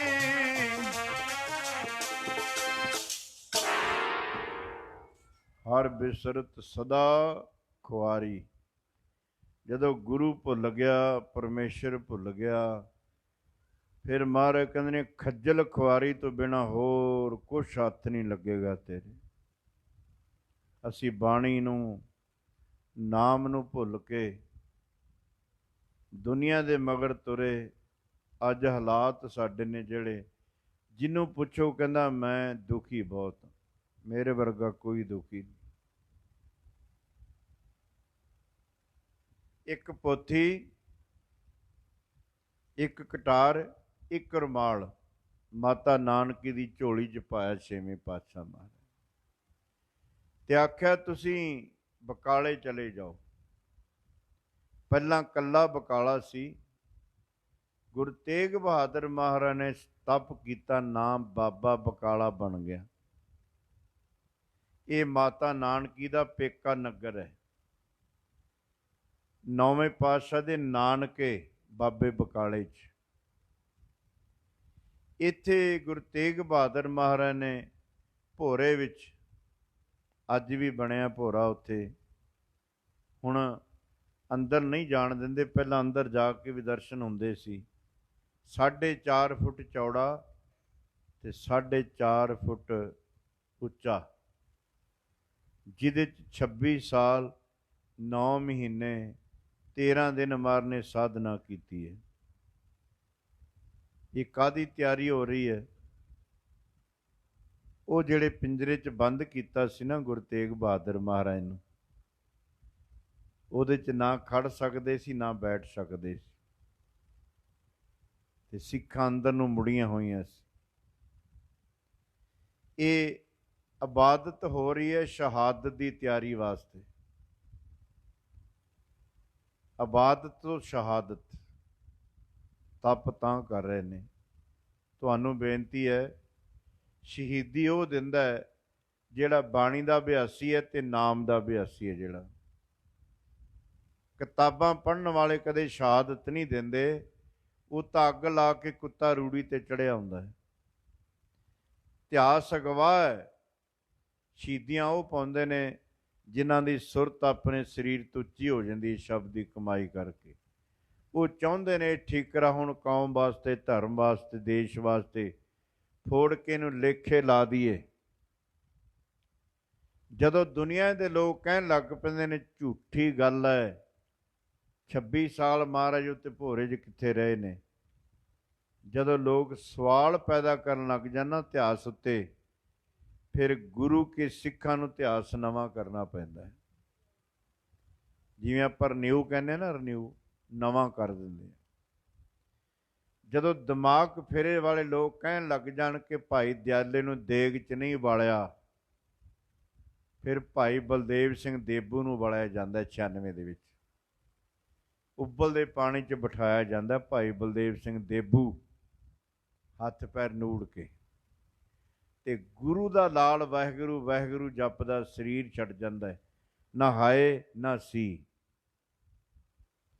ਜਦੋਂ ਲੋਕੀ ਕਹਿੰਦੇ ਨੇ ਬਾਬਰ ਦੀ ਜੇਲ੍ਹ 'ਚ ਚੱਕੀਆਂ ਨਹੀਂ ਚੱਲੀਆਂ, ਗੁਰੂ ਨਾਨਕ ਦੀਆਂ ਐਵੇਂ ਗੱਲਾਂ ਬਣਾਈਆਂ, ਤਾਂ ਫਿਰ ਬਾਬਾ ਪ੍ਰੇਮ ਸਿੰਘ ਮਰਾਲੇ ਵਾਲਿਆਂ ਦੀ ਚੱਕੀ ਚੱਲਦੀ ਹੈ ਆਪਣੇ ਆਪ। ਰੋਜ਼ ਦੇਗ ਬਣਾ ਕੇ ਭੋਗ ਲਵਾ ਕੇ ਗੁਰੂ ਗ੍ਰੰਥ ਸਾਹਿਬ ਨੇ ਫਿਰ ਜਲ ਪਾਣੀ ਛਕਦੇ ਹੁੰਦੇ ਸੀ। ਅੰਮ੍ਰਿਤ ਵੇਲੇ ਉੱਠ ਕੇ ਇਸ਼ਨਾਨ ਕਰਨਾ, ਨਿਤਨੇਮ ਕਰਨਾ, ਫਿਰ ਚੱਕੀ ਨਾਲ ਆਟਾ ਪੀਣਾ, ਜਪਜੀ ਸਾਹਿਬ ਦਾ ਪਾਠ ਕਰਦੇ ਰਹਿਣਾ, ਆਟਾ ਪੀ ਕੇ ਦੇਗ ਤਿਆਰ ਕਰਨੀ, ਦੇਗ ਤਿਆਰ ਕਰਕੇ ਮਰ ਦਾ ਭੋਗ ਲਵਾ ਕੇ ਫਿਰ ਜਲ ਪਾਣੀ ਛਕਦੇ ਸੀ ਬਾਬਾ ਪ੍ਰੇਮ ਸਿੰਘ। ਇੱਕ ਦਿਨ ਲੇਟ ਹੋ ਗਏ ਕਿਤੇ ਕਿਸੇ ਵਜ੍ਹਾ ਤੋਂ, ਨਿਤਨੇਮ ਕਰਕੇ ਹੁਣ ਕਾਹਲੀ ਕਾਹਲੀ ਚੱਕੀ ਚਲਾਉਂਦੇ ਨੇ, ਆਟਾ ਪੀਂਦੇ ਨੇ, ਤੇ ਸੁਰਤ ਸ਼ਬਦ ਵਿੱਚ ਹੈ, ਚੱਕੀ ਵਾਲੇ ਮੁੱਠੇ ਵਾਲਾ ਹੱਥ ਛੁੱਟ ਗਿਆ, ਦਾਣੇ ਉਸੇ ਤਰ੍ਹਾਂ ਪਈ ਜਾਂਦੇ ਨੇ, ਚੱਕੀ ਆਪਣੇ ਆਪ ਹੀ ਚੱਲੀ ਜਾ ਰਹੀ ਹੈ। ਤੇ ਜਦੋਂ ਸਾਧ ਸੰਗਤ ਜੀ ਲੋਕ ਕਹਿਣ ਲੱਗ ਜਾਣ ਕਿ ਭਾਈ ਤਾਰੂ ਸਿੰਘ ਦੇ ਕੌਣ ਕਹਿੰਦਾ ਉਹ ਕੇਸ ਕੈਂਚੀ ਨੇ ਨਹੀਂ ਕੱਟੇ, ਫਿਰ ਬਾਬਾ ਪ੍ਰੀਤਮ ਸਿੰਘ ਅੰਬੇ ਮਾਜਰੇ ਵਾਲਿਆਂ ਦੇ ਕੇਸ ਨਹੀਂ ਕੱਟਦੀ ਕੈਂਚੀ। ਸਿੱਧ ਕਰ ਦਿੰਦੇ ਨੇ ਵੀ ਇਤਿਹਾਸ ਸੱਚਾ ਹੈ। ਕੋਈ ਆਖੇ ਵੀ ਐਵੇਂ ਝੂਠੀਆਂ ਗੱਲਾਂ ਬਣਾਈਆਂ, ਜੇ ਕੋਈ ਆਖੇ ਵੀ 26 ਸਾਲ ਭੋਰੇ 'ਚ ਨਹੀਂ ਰਹੇ, ਫਿਰ 40 ਸਾਲ ਬਾਬਾ ਤੇਜਾ ਸਿੰਘ ਰਾੜਾ ਸਾਹਿਬ ਭੋਰੇ 'ਚ ਰਹਿੰਦੇ ਆ। 40 ਸਾਲ ਬਾਹਰ ਨਹੀਂ ਗਏ, ਉਹ ਸੱਦ ਵਿੱਚ ਰਹੇ। 9ਵੇਂ ਪਾਤਸ਼ਾਹ ਸ਼ਾਮ ਨੂੰ ਘੋੜੀ 'ਤੇ ਚੜ੍ਹ ਕੇ ਜਾਂਦੇ ਸੀ ਬਾਹਰ ਟਹਿਲਣ ਵਾਸਤੇ, ਫਿਰ ਜ਼ਿਆਦਾ ਸਮਾਂ ਭੋਰੇ 'ਚ ਰਹਿੰਦੇ ਸੀ।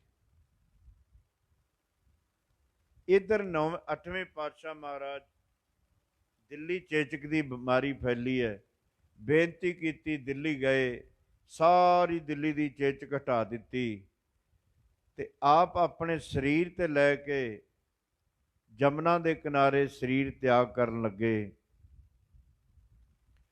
ਸੰਗਤ ਨੇ ਬੇਨਤੀ ਕੀਤੀ, ਮਹਾਰਾਜ ਕਿਹਦੀ ਬਾਂਹ ਫੜਾ ਚੱਲੇ ਹੋ ਸੰਗਤ ਨੂੰ, ਕੌਣ ਸੰਗਤ ਦਾ ਭਲਾ ਕਰੇਗਾ? ਤਾਂ ਜਿਹੜੀ ਸਮੱਗਰੀ ਗੁਰਤਾ ਗੱਦੀ ਵੇਲੇ ਗੁਰੂ ਸੌਂਪਦੇ ਸੀ ਅੱਗੇ, 5 ਪੈਸੇ, ਨਾਰੀਅਲ, ਹੋਰ ਸਮੱਗਰੀ ਮੰਗਾ ਕੇ ਆਪਣੇ ਸੱਜੇ ਹੱਥ ਨਾਲ 4 ਪ੍ਰਕਰਮਾਂ ਕੀਤੀਆਂ ਉਸ ਸਮੱਗਰੀ ਦੀਆਂ, ਤੇ ਬਚਨ ਕੀਤਾ। ਅੰਤ ਵੇਲਾ ਸੀ, ਬੜੀ ਹੌਲੀ ਹੌਲੀ ਬੋਲਦੇ ਨੇ, ਬਾਬਾ ਬਸੇ ਗ੍ਰਾਮ ਬਕਾਲੇ, ਬਨ ਗੁਰ ਸੰਗਤ ਸਕਲ ਸੰਭਾਲੇ। ਇਹ ਬਚਨ ਕਰਕੇ ਸੰਗਤਾਂ ਨੂੰ ਸੰਬੋਧਨ ਕਰਕੇ ਆਪ ਮਹਾਰਾਜ ਸਰੀਰ ਦਾ ਪਰਿਤਿਆਗ ਕਰ ਗਏ।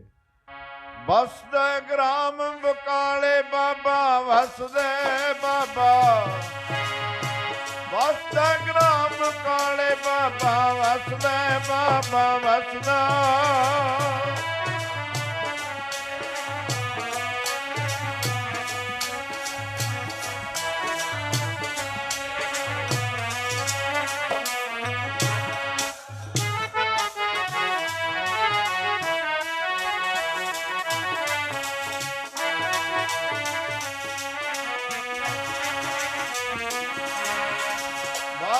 ਗ੍ਰਾਮ ਬਕਾਲੇ ਬਾਬਾ,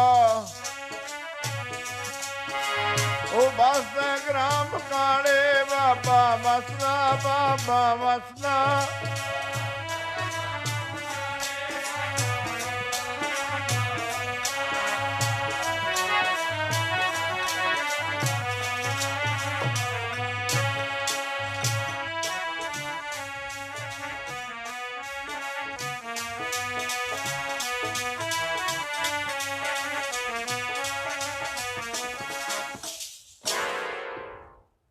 ਬਾਬਾ ਬਸੈ ਗ੍ਰਾਮ ਬਕਾਲੇ, ਬਨ ਗੁਰ ਸੰਗਤ ਸਕਲ ਸੰਭਾਲੇ। ਇਹ ਸਿੱਖ ਲੈ ਕੇ ਆਏ ਗੁਰਤਾ ਗੱਦੀ ਦੀ ਸਮੱਗਰੀ, ਗੁਰੂ ਤੇਗ ਬਹਾਦਰ ਮਹਾਰਾਜ ਨੂੰ ਗੁਰਤਾ ਗੱਦੀ ਬਖਸ਼ ਦਿੱਤੀ ਤੇ 9ਵੇਂ ਪਾਤਸ਼ਾਹ ਨੇ ਹੁਕਮ ਕੀਤਾ ਕਿ ਤੁਸੀਂ ਬਾਹਰ ਜਾ ਕੇ ਰੌਲਾ ਨਹੀਂ ਪਾਉਣਾ। ਗੁਰਤਾ ਗੱਦੀ ਬਖਸ਼ ਦਿੱਤੀ 9ਵੇਂ ਪਾਤਸ਼ਾਹ ਨੂੰ, ਪਰ ਹੁਕਮ ਕਰਤਾ ਤੁਸੀਂ ਰੌਲਾ ਨਹੀਂ ਪਾਉਣਾ ਬਾਹਰ ਨਿਕਲ। ਇਹ ਗੱਲ ਜਦੋਂ ਮਸੰਦਾਂ ਨੂੰ ਪਤਾ ਲੱਗੀ ਕਿ ਬਾਬਾ ਬਕਾਲੇ ਵਿੱਚ ਹੈ, ਆ ਕੇ ਬਕਾਲੇ 'ਚ ਗੁਰੂ ਬਣ ਕੇ ਬੈਠ ਗਏ। 22 ਗੁਰੂ ਇਤਿਹਾਸ ਵਿੱਚ 22 ਲਿਖੇ ਨੇ। ਅੱਜ ਪਿੰਡ ਪਿੰਡ 'ਚ ਗੁਰੂ ਬਣੇ ਬੈਠੇ ਨੇ। ਗੁਰੂ ਜ਼ਿਆਦੇ ਨੇ, ਸੇਵਕ ਥੋੜ੍ਹੇ ਨੇ। ਗੁਰੂ ਇੱਕੋ ਹੀ ਹੁੰਦਾ ਹੈ, ਇੱਕੋ ਹੀ ਚਾਹੀਦਾ ਹੈ। ਜਿਹੜੇ ਘਰ 'ਚ ਕਈ ਲਾਣੇਦਾਰ ਬਣ ਜਾਣ ਨਾ, ਉਹ ਬਹੁਤਾ ਚਿਰ ਨਹੀਂ ਘਰ ਚੱਲਦਾ ਹੁੰਦਾ। ਲਾਣੇਦਾਰ ਇੱਕੋ ਹੀ ਘਰ 'ਚ ਚਾਹੀਦਾ। ਤੇ ਜਿਹੜੇ ਘਰ ਨੂੰ ਬਰਬਾਦ ਕਰਨਾ ਹੋਵੇ ਨਾ, 2 ਲਾਣੇਦਾਰ ਬਣਾ ਦਿਓ, ਬਸ ਆਪ ਹੀ ਠੀਕ ਹੋ ਜਾਂਦਾ ਕੰਮ। 22 ਗੁਰੂ ਬਣੇ ਬੈਠੇ। ਸਭ ਤੋਂ ਵੱਡਾ ਗੁਰੂ ਧੀਰ ਮੱਲ ਹੈ, ਬਾਬੇ ਗੁਰਦਿੱਤੇ ਦਾ ਸਾਹਿਬਜ਼ਾਦਾ। ਇਹ ਵੀ ਇਹਦੇ ਕੋਲ 5ਵੇਂ ਪਾਤਸ਼ਾਹ ਦੀ ਬੀੜ ਹੈ, ਜਿਹੜੀ ਭਾਈ ਗੁਰਦਾਸ ਨੇ ਲਿਖੀ ਸੀ ਰਾਮਸਰ ਦੇ ਕਿਨਾਰੇ ਬੈਠ ਕੇ। ਤੇ ਇਹ ਜ਼ਿਆਦਾ ਦਾਅਵਾ ਕਰਦਾ ਕਿ ਮੈਂ ਗੁਰੂ। ਭੋਲੀਆਂ ਭਾਲੀਆਂ ਸੰਗਤਾਂ ਅੱਜ ਵੀ ਬੜੇ ਗੁੰਮਰਾਹ ਹੋਏ ਫਿਰਦੇ ਨੇ, ਛੱਡ ਕੇ ਗੁਰੂ ਗ੍ਰੰਥ ਸਾਹਿਬ ਨੂੰ ਭੁੱਲੇ ਫਿਰਦੇ ਨੇ ਵਿਚਾਰੇ। ਕੋਈ ਕਿਸੇ ਨੂੰ ਜਾ ਕੇ ਮੱਥੇ ਟੇਕ ਰਿਹਾ, ਕੋਈ ਕਿਸੇ ਨੂੰ। ਸਾਰੇ ਕਹਿ ਰਹੇ ਨੇ 9ਵੇਂ ਪਾਤਸ਼ਾਹ ਨੇ ਸਾਡੇ 'ਤੇ ਬਖਸ਼ਿਸ਼ਾਂ ਕੀਤੀਆਂ, ਸਾਡੇ 'ਤੇ ਕਿਰਪਾ ਕੀਤੀ। ਮੱਖਣ ਸ਼ਾਹ ਇਹ ਲੂਣ ਦਾ ਵਪਾਰ ਕਰਦਾ ਸੀ। ਬਾਣੀਆਂ ਲੂਣ ਦਾ ਹੋਣ ਕਰਕੇ ਲੂਬਾਣਾ ਬਣ ਗਿਆ। ਲੂਬਾਣਾ ਵੈਸੇ ਇੱਕ ਬਰਾਦਰੀ ਵੀ ਹੈ, ਲੁਬਾਣਾ ਬਰਾਦਰੀ, ਜਿਨ੍ਹਾਂ ਵਿੱਚ ਬੜਾ ਸਿੱਖੀ ਦਾ ਜਜ਼ਬਾ ਹੈ, ਬੜਾ ਦਾਨ ਕਰਨ ਦਾ ਉਹਨਾਂ ਦੇ ਅੰਦਰ ਮਾਦਾ ਹੈ। ਆਪਣੀ ਬਿੱਤ ਤੋਂ ਵੱਧ ਦਾਨ ਕਰਦੇ ਨੇ, ਤਾਂ ਹੀ ਉਹਨਾਂ ਦੀ ਹਰ ਪਾਸੇ ਚੜ੍ਹਦੀ ਕਲਾ। ਜਿੱਥੇ ਮਰਜ਼ੀ ਜਾਓ, ਵਿਦੇਸ਼ਾਂ 'ਚ ਮਿਲਦੇ ਆ, ਬੜੀ ਕਿਰਪਾ ਉਹਨਾਂ 'ਤੇ। ਇਹਦਾ 100 ਛਿਪ ਚੱਲਦਾ ਸੀ ਤੇ ਕਈ 100 ਗੱਡਾ ਵਪਾਰ ਕਰਦਾ ਸੀ। ਐਡਾ ਵੱਡਾ ਵਪਾਰੀ ਸੀ। 500 ਫੌਜੀ ਸਿਪਾਹੀ ਨਾਲ ਰੱਖਦਾ ਸੀ, ਆਪਣੇ ਫੌਜ ਵੀ ਰੱਖਦਾ ਸੀ। ਐਡਾ ਮੰਨਿਆ ਅਮੀਰ ਸੀ ਉਹ ਮੱਖਣ ਸ਼ਾਹ। ਇਹ ਗੁਰੂ ਨਾਨਕ ਦੇਵ ਮਾਰਗ ਤੋਂ ਸਿੱਖੀ ਨਾਲ ਜੁੜਿਆ ਸੀ। ਇਹਨਾਂ ਦੇ ਬਜ਼ੁਰਗ ਵੱਡੇ। ਇਹਦਾ ਜਹਾਜ਼ ਗੱਡ ਗਿਆ ਸੂਰਤ ਬੰਦਰਗਾਹ ਤੇ। ਬੜੇ ਯਤਨ ਕੀਤੇ ਨੌਕਰਾਂ ਚਾਕਰਾਂ ਨੇ, ਫੌਜਾਂ ਨੇ। ਅਖੀਰ ਕਹਿ ਦਿੱਤਾ ਮੱਖਣ ਸ਼ਾਹ ਇਹਦਾ ਕੋਈ ਇਲਾਜ ਨਹੀਂ ਹੋਣਾ। ਪਾਣੀ ਪੈ ਰਿਹਾ ਛੱਲਾਂ, ਇਹ ਇੱਥੇ ਖਤਮ ਹੋ ਜਾਏਗਾ, ਜਿੰਨੇ ਆਪਾਂ ਸਾਡੀ ਜਾਨ ਵੀ ਖਤਰੇ 'ਚ। ਫਿਰ ਮੱਖਣ ਸ਼ਾਹ ਨੇ ਇੱਕ ਪਾਸੇ ਬੈਠ ਕੇ ਜਪਜੀ ਸਾਹਿਬ ਦਾ ਪਾਠ ਕਰਕੇ ਅਰਦਾਸ ਕੀਤੀ, ਸੱਚੇ ਪਾਤਸ਼ਾਹ ਅਸੀਂ ਨਹੀਂ ਜਾਣਦੇ ਗੁਰੂ ਨਾਨਕ ਦੀ ਗੱਦੀ ਦਾ ਮਾਲਕ ਕੌਣ ਹੈ, ਪਰ ਜਿਹੜਾ ਵੀ ਇਸ ਵੇਲੇ ਸਬਾਏ ਮਾਣ ਹੈ, ਮੈਂ ਇਸ ਦਰ ਦਾ ਸੇਵਕ ਹਾਂ। ਮੈਂ ਕਿਹਦੇ ਅੱਗੇ ਫਿਰ ਅਰਦਾਸ ਕਰਾਂ? ਹੋਰ ਮੇਰਾ ਹੋਰ ਥਾਂ ਹੀ ਕੋਈ ਨਹੀਂ। ਸਾਧ ਸੰਗਤ ਜੀ ਬੇਨਤੀ ਹੈ, ਉਹ ਗੁਰੂ ਉਹਨਾਂ ਦੀ ਅਰਦਾਸ ਸੁਣਦਾ ਜਿਨ੍ਹਾਂ ਨੇ ਹੋਰ ਕੋਈ ਥਾਂ ਨਹੀਂ ਬਣਾਇਆ ਹੋਇਆ। ਜਿਨ੍ਹਾਂ ਦੇ ਥਾਂ ਹੀ ਬੜੇ ਨੇ ਤੇ ਉਹਨਾਂ ਦੀ ਸੁਣਨੀ ਕਿੰਨੇ ਹੈ? ਕਦੀ ਹੰਨੇ ਦੀ, ਕਦੀ ਬੰਨੇ ਦੀ, ਕਦੀ ਪਰਬਤ ਵਾਲੀ ਰੰਨੇ ਦੀ, ਢੋਲ ਟਮੱਕਾ ਸਰਵਰ ਦਾ, ਖਿਜਮਤ ਬਾਬੇ ਨਾਨਕ ਦੀ। ਪਤਾ ਨਹੀਂ ਕਿੱਥੇ ਕਿੱਥੇ ਸਿੱਖ, ਸੋਮਵਾਰ ਕਿਤੇ, ਮੰਗਲਵਾਰ ਕਿਤੇ, ਬੁੱਧਵਾਰ ਕਿਤੇ ਹੈ। ਸਾਰੇ ਤਾਂ ਵਾਰ ਯਾਦ ਰੱਖਣੇ ਪੈਂਦੇ ਇਹਨਾਂ ਨੂੰ ਵੀ ਅੱਜ ਕਿੱਥੇ ਜਾਣਾ, ਕੱਲ੍ਹ ਨੂੰ ਕਿੱਧਰ ਜਾਣਾ ਹੈ।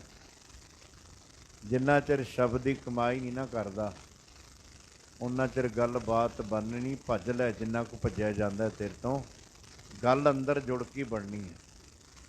ਸਾਰੇ ਸਤਿਕਾਰਯੋਗ ਨੇ ਜਿਹੜੇ ਸਾਨੂੰ ਗੁਰੂ ਨਾਲ ਜੋੜਦੇ ਨੇ। ਜਿਹੜੇ ਆਪਣੇ ਨਾਲ ਜੋੜਦੇ ਆ ਨਾ, ਉਹਨਾਂ ਦੇ ਰਾਹ ਨਹੀਂ ਜਾਣਾ ਕਦੇ ਵੀ ਭੁੱਲ ਕੇ ਸਿੱਖ ਨੇ। ਜਿਹਦਾ ਇੱਕੋ ਹੀ ਆਸਰਾ ਮਹਾਰਾਜ, ਮੇਰਾ ਹੋਰ ਥਾਉ ਨਹੀਂ। ਹਾਂ ਮੈਂ ਕਿਹਦੇ ਅੱਗੇ ਅਰਦਾਸ ਕਰਾਂ, ਕਿਸ ਪੈ ਕਰੂੰ ਬੇਨੰਤੀ। ਮੇਰਾ ਦੁੱਖ ਸੁੱਖ ਤੁਝ ਹੀ ਪਾਸ, ਮੇਰਾ ਕੋਈ ਥਾਂ ਹੀ ਨਹੀਂ ਮਹਾਰਾਜ। ਕੌਣ ਹੁਣ ਸੁਣੇਗਾ ਤੇਰੇ ਤੋਂ ਬਿਨਾਂ। ਅਰਦਾਸ ਕੀਤੀ, ਨੌਵੇਂ ਪਾਤਸ਼ਾਹ ਨੇ ਮੋਢਾ ਲਾ ਕੇ ਜਹਾਜ਼ ਉਹਦਾ ਪਾਰ ਲਾਇਆ, ਦਿੱਲੀ ਆ ਗਿਆ। ਸਮਾਂ ਸੀਮਤ ਹੈ, ਵੈਸੇ 9:30 ਭੋਗ ਪੈਣਾ ਸੀ। ਅਸੀਂ ਥੋੜ੍ਹੇ ਜਿਹੇ ਮਿੰਟ ਜ਼ਿਆਦਾ ਉੱਪਰ ਤਾਂ ਲਾ ਦਿੱਤੇ ਕਿ ਅੱਜ ਅਖੀਰਲਾ ਦਿਵਾਣਾ। ਕੱਲ੍ਹ ਆਏ ਵੀ ਨਹੀਂ ਨਾ, ਅਸੀਂ ਕੋਈ ਰਿਸ਼ਤੇਦਾਰੀ 'ਚ ਗਿਆ ਸੀ, ਦਿਨ ਉਹ ਤੋਂ ਜ਼ਿਆਦਾ ਲੱਗ ਗਏ। ਅਤੇ ਪਿੰਡ ਕੋਲ ਆ ਕੇ ਜੁੱਤੀ ਲਾ ਕੇ ਭੱਜ ਪਿਆ। ਉਹਨੂੰ ਪੁੱਛਿਆ ਭੱਜਿਆ ਉਹਨੇ, ਕਹਿੰਦਾ ਦਿਨ ਜ਼ਿਆਦਾ ਲੱਗ ਗਏ। ਹੁਣ ਪਿੰਡ ਕੋਲ ਆ ਕੇ ਕਿਤੇ ਦਿਨ ਪੂਰੇ ਹੋ ਚੱਲੇ ਨੇ ਹੁਣ। ਉਹ ਗੱਲ ਉਹ ਕੱਲ੍ਹ ਤਾਂ ਅਸੀਂ ਆਏ ਨਹੀਂ। ਅਤੇ ਚਲੋ ਥੋੜ੍ਹੇ ਜਿਹੇ ਮਿੰਟ ਉੱਪਰ ਅੱਜ ਅਖੀਰਲਾ ਦੀਵਾਨ ਹੈ। ਅਗਲੇ ਸਾਲ ਫਿਰ ਨਦੀ ਨਾਵ ਸੰਜੋਗੀ ਮੇਲੇ। ਸੋ ਸਾਧ ਸੰਗਤ ਜੀ, ਮੱਖਣ ਸ਼ਾਹ ਦਿੱਲੀ ਆਇਆ। ਸੰਗਤ ਨੇ ਦੱਸਿਆ ਕਿ 8ਵੇਂ ਪਾਤਸ਼ਾਹ ਬਚਨ ਕਰ ਗਏ ਨੇ, ਬਾਬਾ ਬੱਸੇ ਗ੍ਰਾਮ ਬਕਾਲੇ, ਪਰ ਅਜੇ ਕੋਈ ਗੁਰੂ ਪ੍ਰਗਟ ਨਹੀਂ ਹੋਏ। ਦਿੱਲੀ ਦੀ ਸੰਗਤ ਨਾਲ 500 ਸਿਪਾਹੀ ਮੱਖਣ ਸ਼ਾਹ ਬਕਾਲੇ ਆ ਗਿਆ। ਇੱਥੇ ਆ ਕੇ ਸ਼ੰਕਾ ਪੈ ਗਿਆ ਵੀ ਇੱਥੇ ਤਾਂ 22 ਗੁਰੂ ਨੇ, ਕਿਹਨੇ ਮੇਰਾ ਜਹਾਜ਼ ਪਾਰ ਲਾਇਆ, ਬੇੜਾ ਕਿਹਨੇ ਲਾਇਆ ਪਾਰ। ਵਪਾਰੀ ਸੀ ਨਾ, ਅਤੇ ਵਪਾਰੀ 'ਚ ਇੱਕ ਗੁਣ ਹੁੰਦਾ ਹੈ, ਉਹ ਖਰਾ ਅਤੇ ਖੋਟਾ ਸੌਦਾ ਪਰਖ ਲੈਂਦਾ ਹੈ। ਜੇ ਉਹਨੂੰ ਪਰਖਣਾ ਨਾ ਆਉਂਦੀ ਹੋਵੇ, ਉਹਦੇ ਭਾਂਡੇ ਵਿਕੇ ਵਿਕਾਈ ਸਮਝੋ, ਫਿਰ ਥੋੜ੍ਹਾ ਚਿਰ ਹੀ ਵਪਾਰ ਕਰ ਸਕਦਾ। ਉਹਦੇ 'ਚ ਗੁਣ ਹੁੰਦਾ ਵਪਾਰੀ। ਵਪਾਰੀ ਸੀ, ਉਹਨੇ 2-2 ਮੋਹਰਾਂ ਰੱਖ ਕੇ ਮੱਥਾ ਟੇਕਣ ਲੱਗ ਪਿਆ ਵੀ ਜਿਹੜੇ ਗੁਰੂ ਨੇ ਮੇਰਾ ਕਾਰਜ ਕੀਤਾ, ਮੇਰੀ ਭਰਮ ਦੀ ਗਠੜੀ ਆਪ ਹੀ ਖੋਲ੍ਹ ਦੇਣਗੇ। ਸਾਰਿਆਂ ਨੂੰ ਮੱਥਾ ਟੇਕ ਲਿਆ। ਆਓ ਭਗਤ ਬੜੀ ਕਰਨ ਚਾਪ ਪਲੂਸੀ, ਪਰ ਉਹਦੀ ਭਰਮ ਦੀ ਗੰਢ ਨਾ ਖੋਲ੍ਹਣ ਅੰਦਰੋਂ। ਸਭ ਨੂੰ ਮੱਥਾ ਟੇਕ ਹਟਿਆ ਜਦੋਂ ਇੱਕ ਬੱਚੇ ਨੂੰ ਮੱਖਣ ਸ਼ਾਹ ਨੇ ਪੁੱਛਿਆ, ਗਲੀ 'ਚ ਤੁਰਿਆ ਜਾਂਦਾ ਸੀ, ਕਿ ਇੱਥੇ ਹੋਰ ਕੋਈ ਗੁਰੂ ਹੈ। ਉਹ ਕਹਿੰਦਾ ਹੈ ਤਾਂ ਸਹੀ, 6ਵੇਂ ਪਾਤਸ਼ਾਹ ਦੇ ਸਾਹਿਬਜ਼ਾਦੇ ਨੇ ਉਹ ਛੋਟੇ, ਉਹ ਤਾਂ ਅੰਦਰ ਭੋਰੇ 'ਚ ਹੀ ਰਹਿੰਦੇ ਨੇ, ਕਿਸੇ ਨੂੰ ਮਿਲਦੇ ਨਹੀਂ। ਲੋਕੀ ਉਹਨਾਂ ਨੂੰ ਤੇਗਾ ਕਮਲਾ ਕਹਿੰਦੇ ਨੇ। ਬੱਚੇ ਨੇ ਸਿੱਧੀ ਗੱਲ ਕਹਿ ਦਿੱਤੀ, ਬੱਚਿਆਂ ਦੇ ਵਾਲ ਚੱਲ ਨਹੀਂ ਨਾ ਹੁੰਦਾ। ਕਹਿੰਦੇ ਤੇਗਾ ਕਮਲਾ ਕਹਿੰਦੇ ਨੇ ਲੋਕ ਉਹਨੂੰ। ਤੁਹਾਨੂੰ ਬੇਨਤੀ ਹੈ, ਸੱਚੀ ਗੱਲ ਤੁਸੀਂ ਘਰ 'ਚ ਕਰੋਗੇ ਨਾ, ਲੋਕਾਂ ਨੇ ਘਰਦਿਆਂ ਨੇ ਤੁਹਾਨੂੰ ਕਮਲਾ ਕਹਿਣ ਲੱਗ ਪੈਣਾ। ਤੁਸੀਂ ਆਖੋ ਸਵੇਰੇ ਉੱਠਿਆ ਕਰੋ ਭਾਈ, ਬਾਣੀ ਪੜ੍ਹਿਆ ਕਰੋ, ਜੋ ਆਖਣਗੇ ਇਹਦਾ ਦਿਮਾਗ ਖਰਾਬ ਹੋਇਆ ਆਪਣਾ, ਇਹ ਗਿਆਨ ਆਪਣੇ ਕੋਲ ਹੀ ਰੱਖ, ਸਾਨੂੰ ਨਾ ਆਖਿਆ ਕਰ ਇਹੋ ਜਿਹੀਆਂ ਗੱਲਾਂ। ਘਰ ਦੇ ਕਹਿਣ ਲੱਗ ਪੈਣਗੇ, ਬਾਹਰਲਿਆਂ ਨੇ ਤਾਂ ਕਹਿਣਾ ਹੀ। ਦੁਨੀਆ ਨੇ ਗੁਰੂ ਨਾਨਕ ਨੂੰ ਕਰਾਈ ਆਖਿਆ, ਭੂਤਨਾ ਆਖਿਆ, ਬੇਤਾਲਾ ਆਖਿਆ, ਗੁਰੂ ਅਮਰਦਾਸ ਨੂੰ ਅਮਰੂ ਨਥਾਵਾਂ, 9ਵੇਂ ਪਾਤਸ਼ਾਹ ਨੂੰ ਤੇਗਾ ਕਮਲਾ, ਭਗਤ ਕਬੀਰ ਨੂੰ ਬੇਪੱਤਾ, ਨਲੱਜ, ਬੌਰਾ। ਉਹ ਗੁਰੂ ਦੇ ਮਾਰਗ 'ਤੇ ਚੱਲਣ ਵਾਲਿਓ, ਇਹ ਗੱਲਾਂ ਤੁਹਾਨੂੰ ਵੀ ਲੋਕਾਂ ਨੇ ਕਹਿਣੀਆਂ।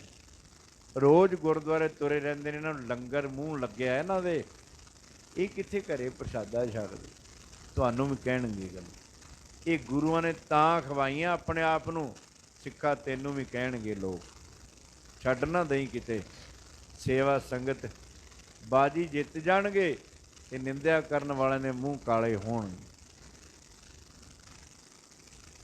ਮੱਖਣ ਸ਼ਾਹ ਆਇਆ, 500 ਸਿਪਾਹੀ ਨਾਲ, ਸੰਗਤ ਨਾਲ। 9ਵੇਂ ਪਾਤਸ਼ਾਹ ਦੇ ਕੋਲ ਭਾਈ ਗੜੀਆ ਬੈਠਾ ਅੰਦਰ। ਭਾਈ ਗੜੀਆ, ਰੌਲਾ ਬੜਾ ਪੈਂਦਾ, ਬਾਹਰ ਨਿਕਲਣਾ ਬੜਾ ਕੀ ਗੱਲ। ਮਹਾਰਾਜ ਮੱਖਣ ਸ਼ਾਹ ਵਪਾਰੀ ਆਇਆ, 500 ਸਿਪਾਹੀ ਹੈ ਨਾਲ, ਸੰਗਤ।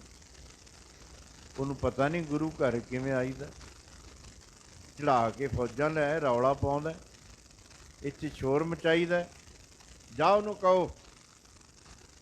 ਗੜੀਏ ਨੇ ਆ ਕੇ ਆਖਿਆ, ਮੱਖਣ ਸ਼ਾਹ ਤੈਨੂੰ ਪਤਾ ਨਹੀਂ ਗੁਰੂ ਘਰ ਆਈਦਾ ਕਿਵੇਂ, ਇੱਥੇ ਫੌਜਾਂ ਲੈ ਕੇ ਚੜ੍ਹਾਈ ਕਰਕੇ ਆ ਗਏ, ਰੌਲਾ ਪਾ ਰਿਹਾ।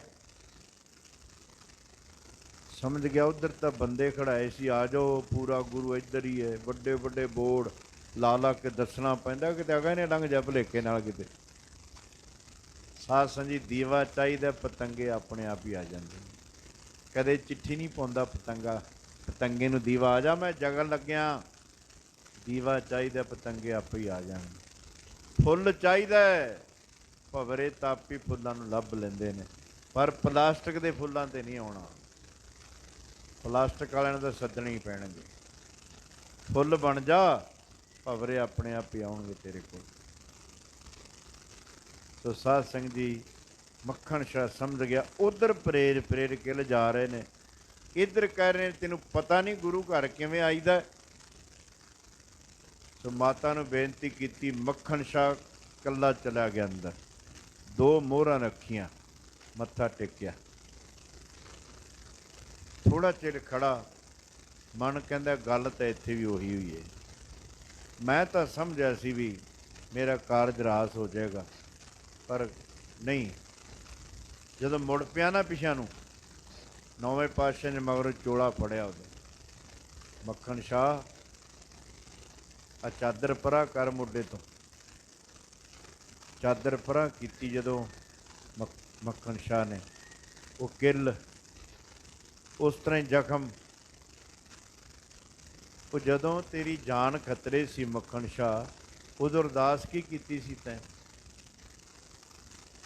ਸਾਧ ਸੰਗਤ ਜੀ, ਮਣੀ ਵਾਲੇ ਸੱਪ ਦੀ ਮਣੀ ਗਵਾਚ ਜਾਏ, ਪੱਥਰ ਨਾਲ ਮਾਰ ਮਾਰ ਕੇ ਸਿਰੀ ਮਰ ਜਾਂਦਾ ਸੱਪ, ਝੱਲ ਨਹੀਂ ਸਕਦਾ। ਤੇ ਕਿਤੇ ਮਿਲ ਜਾ ਉਹਨੂੰ ਮਣੀ, ਫੇਰ ਜ਼ਿੰਦਗੀ ਮਿਲ ਜਾਂਦੀ ਹੈ। ਕਿਸੇ ਮਾਂ ਦਾ ਪੁੱਤਰ ਬਿਨਾਂ ਦੱਸਿਆਂ ਕਿਤੇ ਤੁਰ ਜਾਏ ਤੇ ਪਤਾ ਨਾ ਲੱਗੇ, ਤੇ ਕਈ ਮਹੀਨਿਆਂ ਬਾਅਦ ਕੋਈ ਆ ਕੇ ਦੱਸਦੇ, ਮਾਤਾ ਮੈਂ ਤੇਰਾ ਪੁੱਤਰ ਅਨੰਦਪੁਰ ਸਾਹਿਬ ਵੇਖ ਕੇ ਆਇਆ। ਕਿੰਨੀ ਖੁਸ਼ੀ ਹੋਵੇਗੀ ਮਾਂ ਨੂੰ। ਕਿਸੇ ਰਾਜੇ ਦਾ ਰਾਜ ਖੁੱਸ ਜਾਏ ਤੇ ਮਿਲਦੀ ਆਸ ਨਾ ਹੋਵੇ, ਤੈਨੂੰ ਰਾਜ ਮਿਲ ਜਾਏ। ਮੱਖਣ ਸ਼ਾਹ ਖੜਾ ਬੇਸੁੱਧ ਹੋ ਗਿਆ। ਚੋਲੇ ਦੇ ਬਟਨ ਆਪਣੇ ਆਪ ਖੁੱਲ੍ਹਣ ਲੱਗ ਪਏ। ਦਿਲ ਉਛਲ ਉਛਲ ਕੇ ਦਿਲ ਵੱਲ, ਗਲ ਵੱਲ ਆਉਂਦਾ ਹੈ। ਬੜਾ ਰੋਕਦਾ, ਪਰ ਮਨ ਰੁਕਦਾ ਨਹੀਂ। ਨੇਤਰਾਂ 'ਚੋਂ ਜਲ ਵਗ ਰਿਹਾ। ਸੱਚੇ ਪਾਤਸ਼ਾਹ ਪਖੰਡੀ ਸੰਗਤਾਂ ਨੂੰ ਗੁੰਮਰਾਹ ਕਰ ਕਰਕੇ ਲੁੱਟ ਰਹੇ ਨੇ। ਆਪ ਇੱਥੇ ਬੈਠੇ ਹੋ, ਛੋਟੇ ਛੋਟੇ ਬੱਚਿਆਂ ਦੀ ਮਾਂ ਮਰ ਜਾਏ, ਗਲੀਆਂ 'ਚ ਰੁਲਦੇ ਫਿਰਦੇ ਨੇ, ਕਾਂ ਉਹਨਾਂ ਦੇ ਹੱਥੋਂ ਬੁਰਕੀਆਂ ਲੈ ਕੇ ਉੱਡ ਜਾਂਦੇ ਨੇ, ਤੇ ਆਪ ਇੱਥੇ ਭੋਰੇ 'ਚ ਬੈਠੇ ਹੋ। ਪਰ ਕਹਿੰਦੇ ਮੱਖਣ ਸ਼ਾਹ ਆਪਣੇ ਵਤਨ ਨੂੰ ਮੁੜ ਜਾ। ਜੇ ਰੌਲਾ ਪਾਇਆ ਨਾ ਬਾਹਰ ਨਿਕਲ ਕੇ, ਤੇਰਾ ਮੂੰਹ ਕਾਲਾ ਹੋਣਾ ਹੈ। ਪਰ ਲੋਕ, ਮੈਨੂੰ ਮਨਜ਼ੂਰ ਹੈ। ਬਾਹਰ ਨਿਕਲਿਆ ਮੱਖਣ ਸ਼ਾਹ, ਤਵੇ ਤੋਂ ਆਪਣੇ ਕਾਲਖ ਲੈ ਕੇ ਪਹਿਲਾਂ ਮੂੰਹ ਕਾਲਾ ਕੀਤਾ। ਗੁਰੂ ਵਾਸਤੇ ਸਿੱਖ ਆਪਣਾ ਮੂੰਹ ਕਾਲਾ ਵੀ ਕਰਾ ਲੈਂਦਾ ਹੈ, ਪਰ ਗੁਰੂ ਵਾਸਤੇ ਆਪਣਾ ਕਾਰਜ ਨਾ ਹੋਵੇ। ਇਹ ਨਹੀਂ ਗੁਰੂ ਹੀ ਨੇ ਵਾਰਿਆ ਸਾਰਾ ਕੁਛ, ਗੁਰੂ ਦੀ ਖੁਸ਼ੀ ਵਾਸਤੇ ਫਿਰ ਸਿੱਖ ਵੀ ਨਿਸ਼ਾਵਰ ਕਰ ਦਿੰਦੇ ਆ ਸਾਰਾ ਕੁਛ। ਚੜ੍ਹ ਗਿਆ ਭੋਰੇ ਦੇ ਉੱਤੇ, ਪੱਲੂ ਫੇਰ ਦਿੱਤਾ, ਉੱਚੀ ਉੱਚੀ ਰੌਲਾ ਪਾਉਣ ਲੱਗ ਪਿਆ। ਭੁੱਲੀਏ ਸੰਗਤੇ ਗੁਰੂ ਲਾ ਦੋਰੇ, ਸੰਗਤੇ ਗੁਰੂ ਲਾ ਦੋਰੇ।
ਗੁਰੂ ਲਾਧੋ ਰੇ, ਗੁਰੂ ਲਾਧੋ ਰੇ।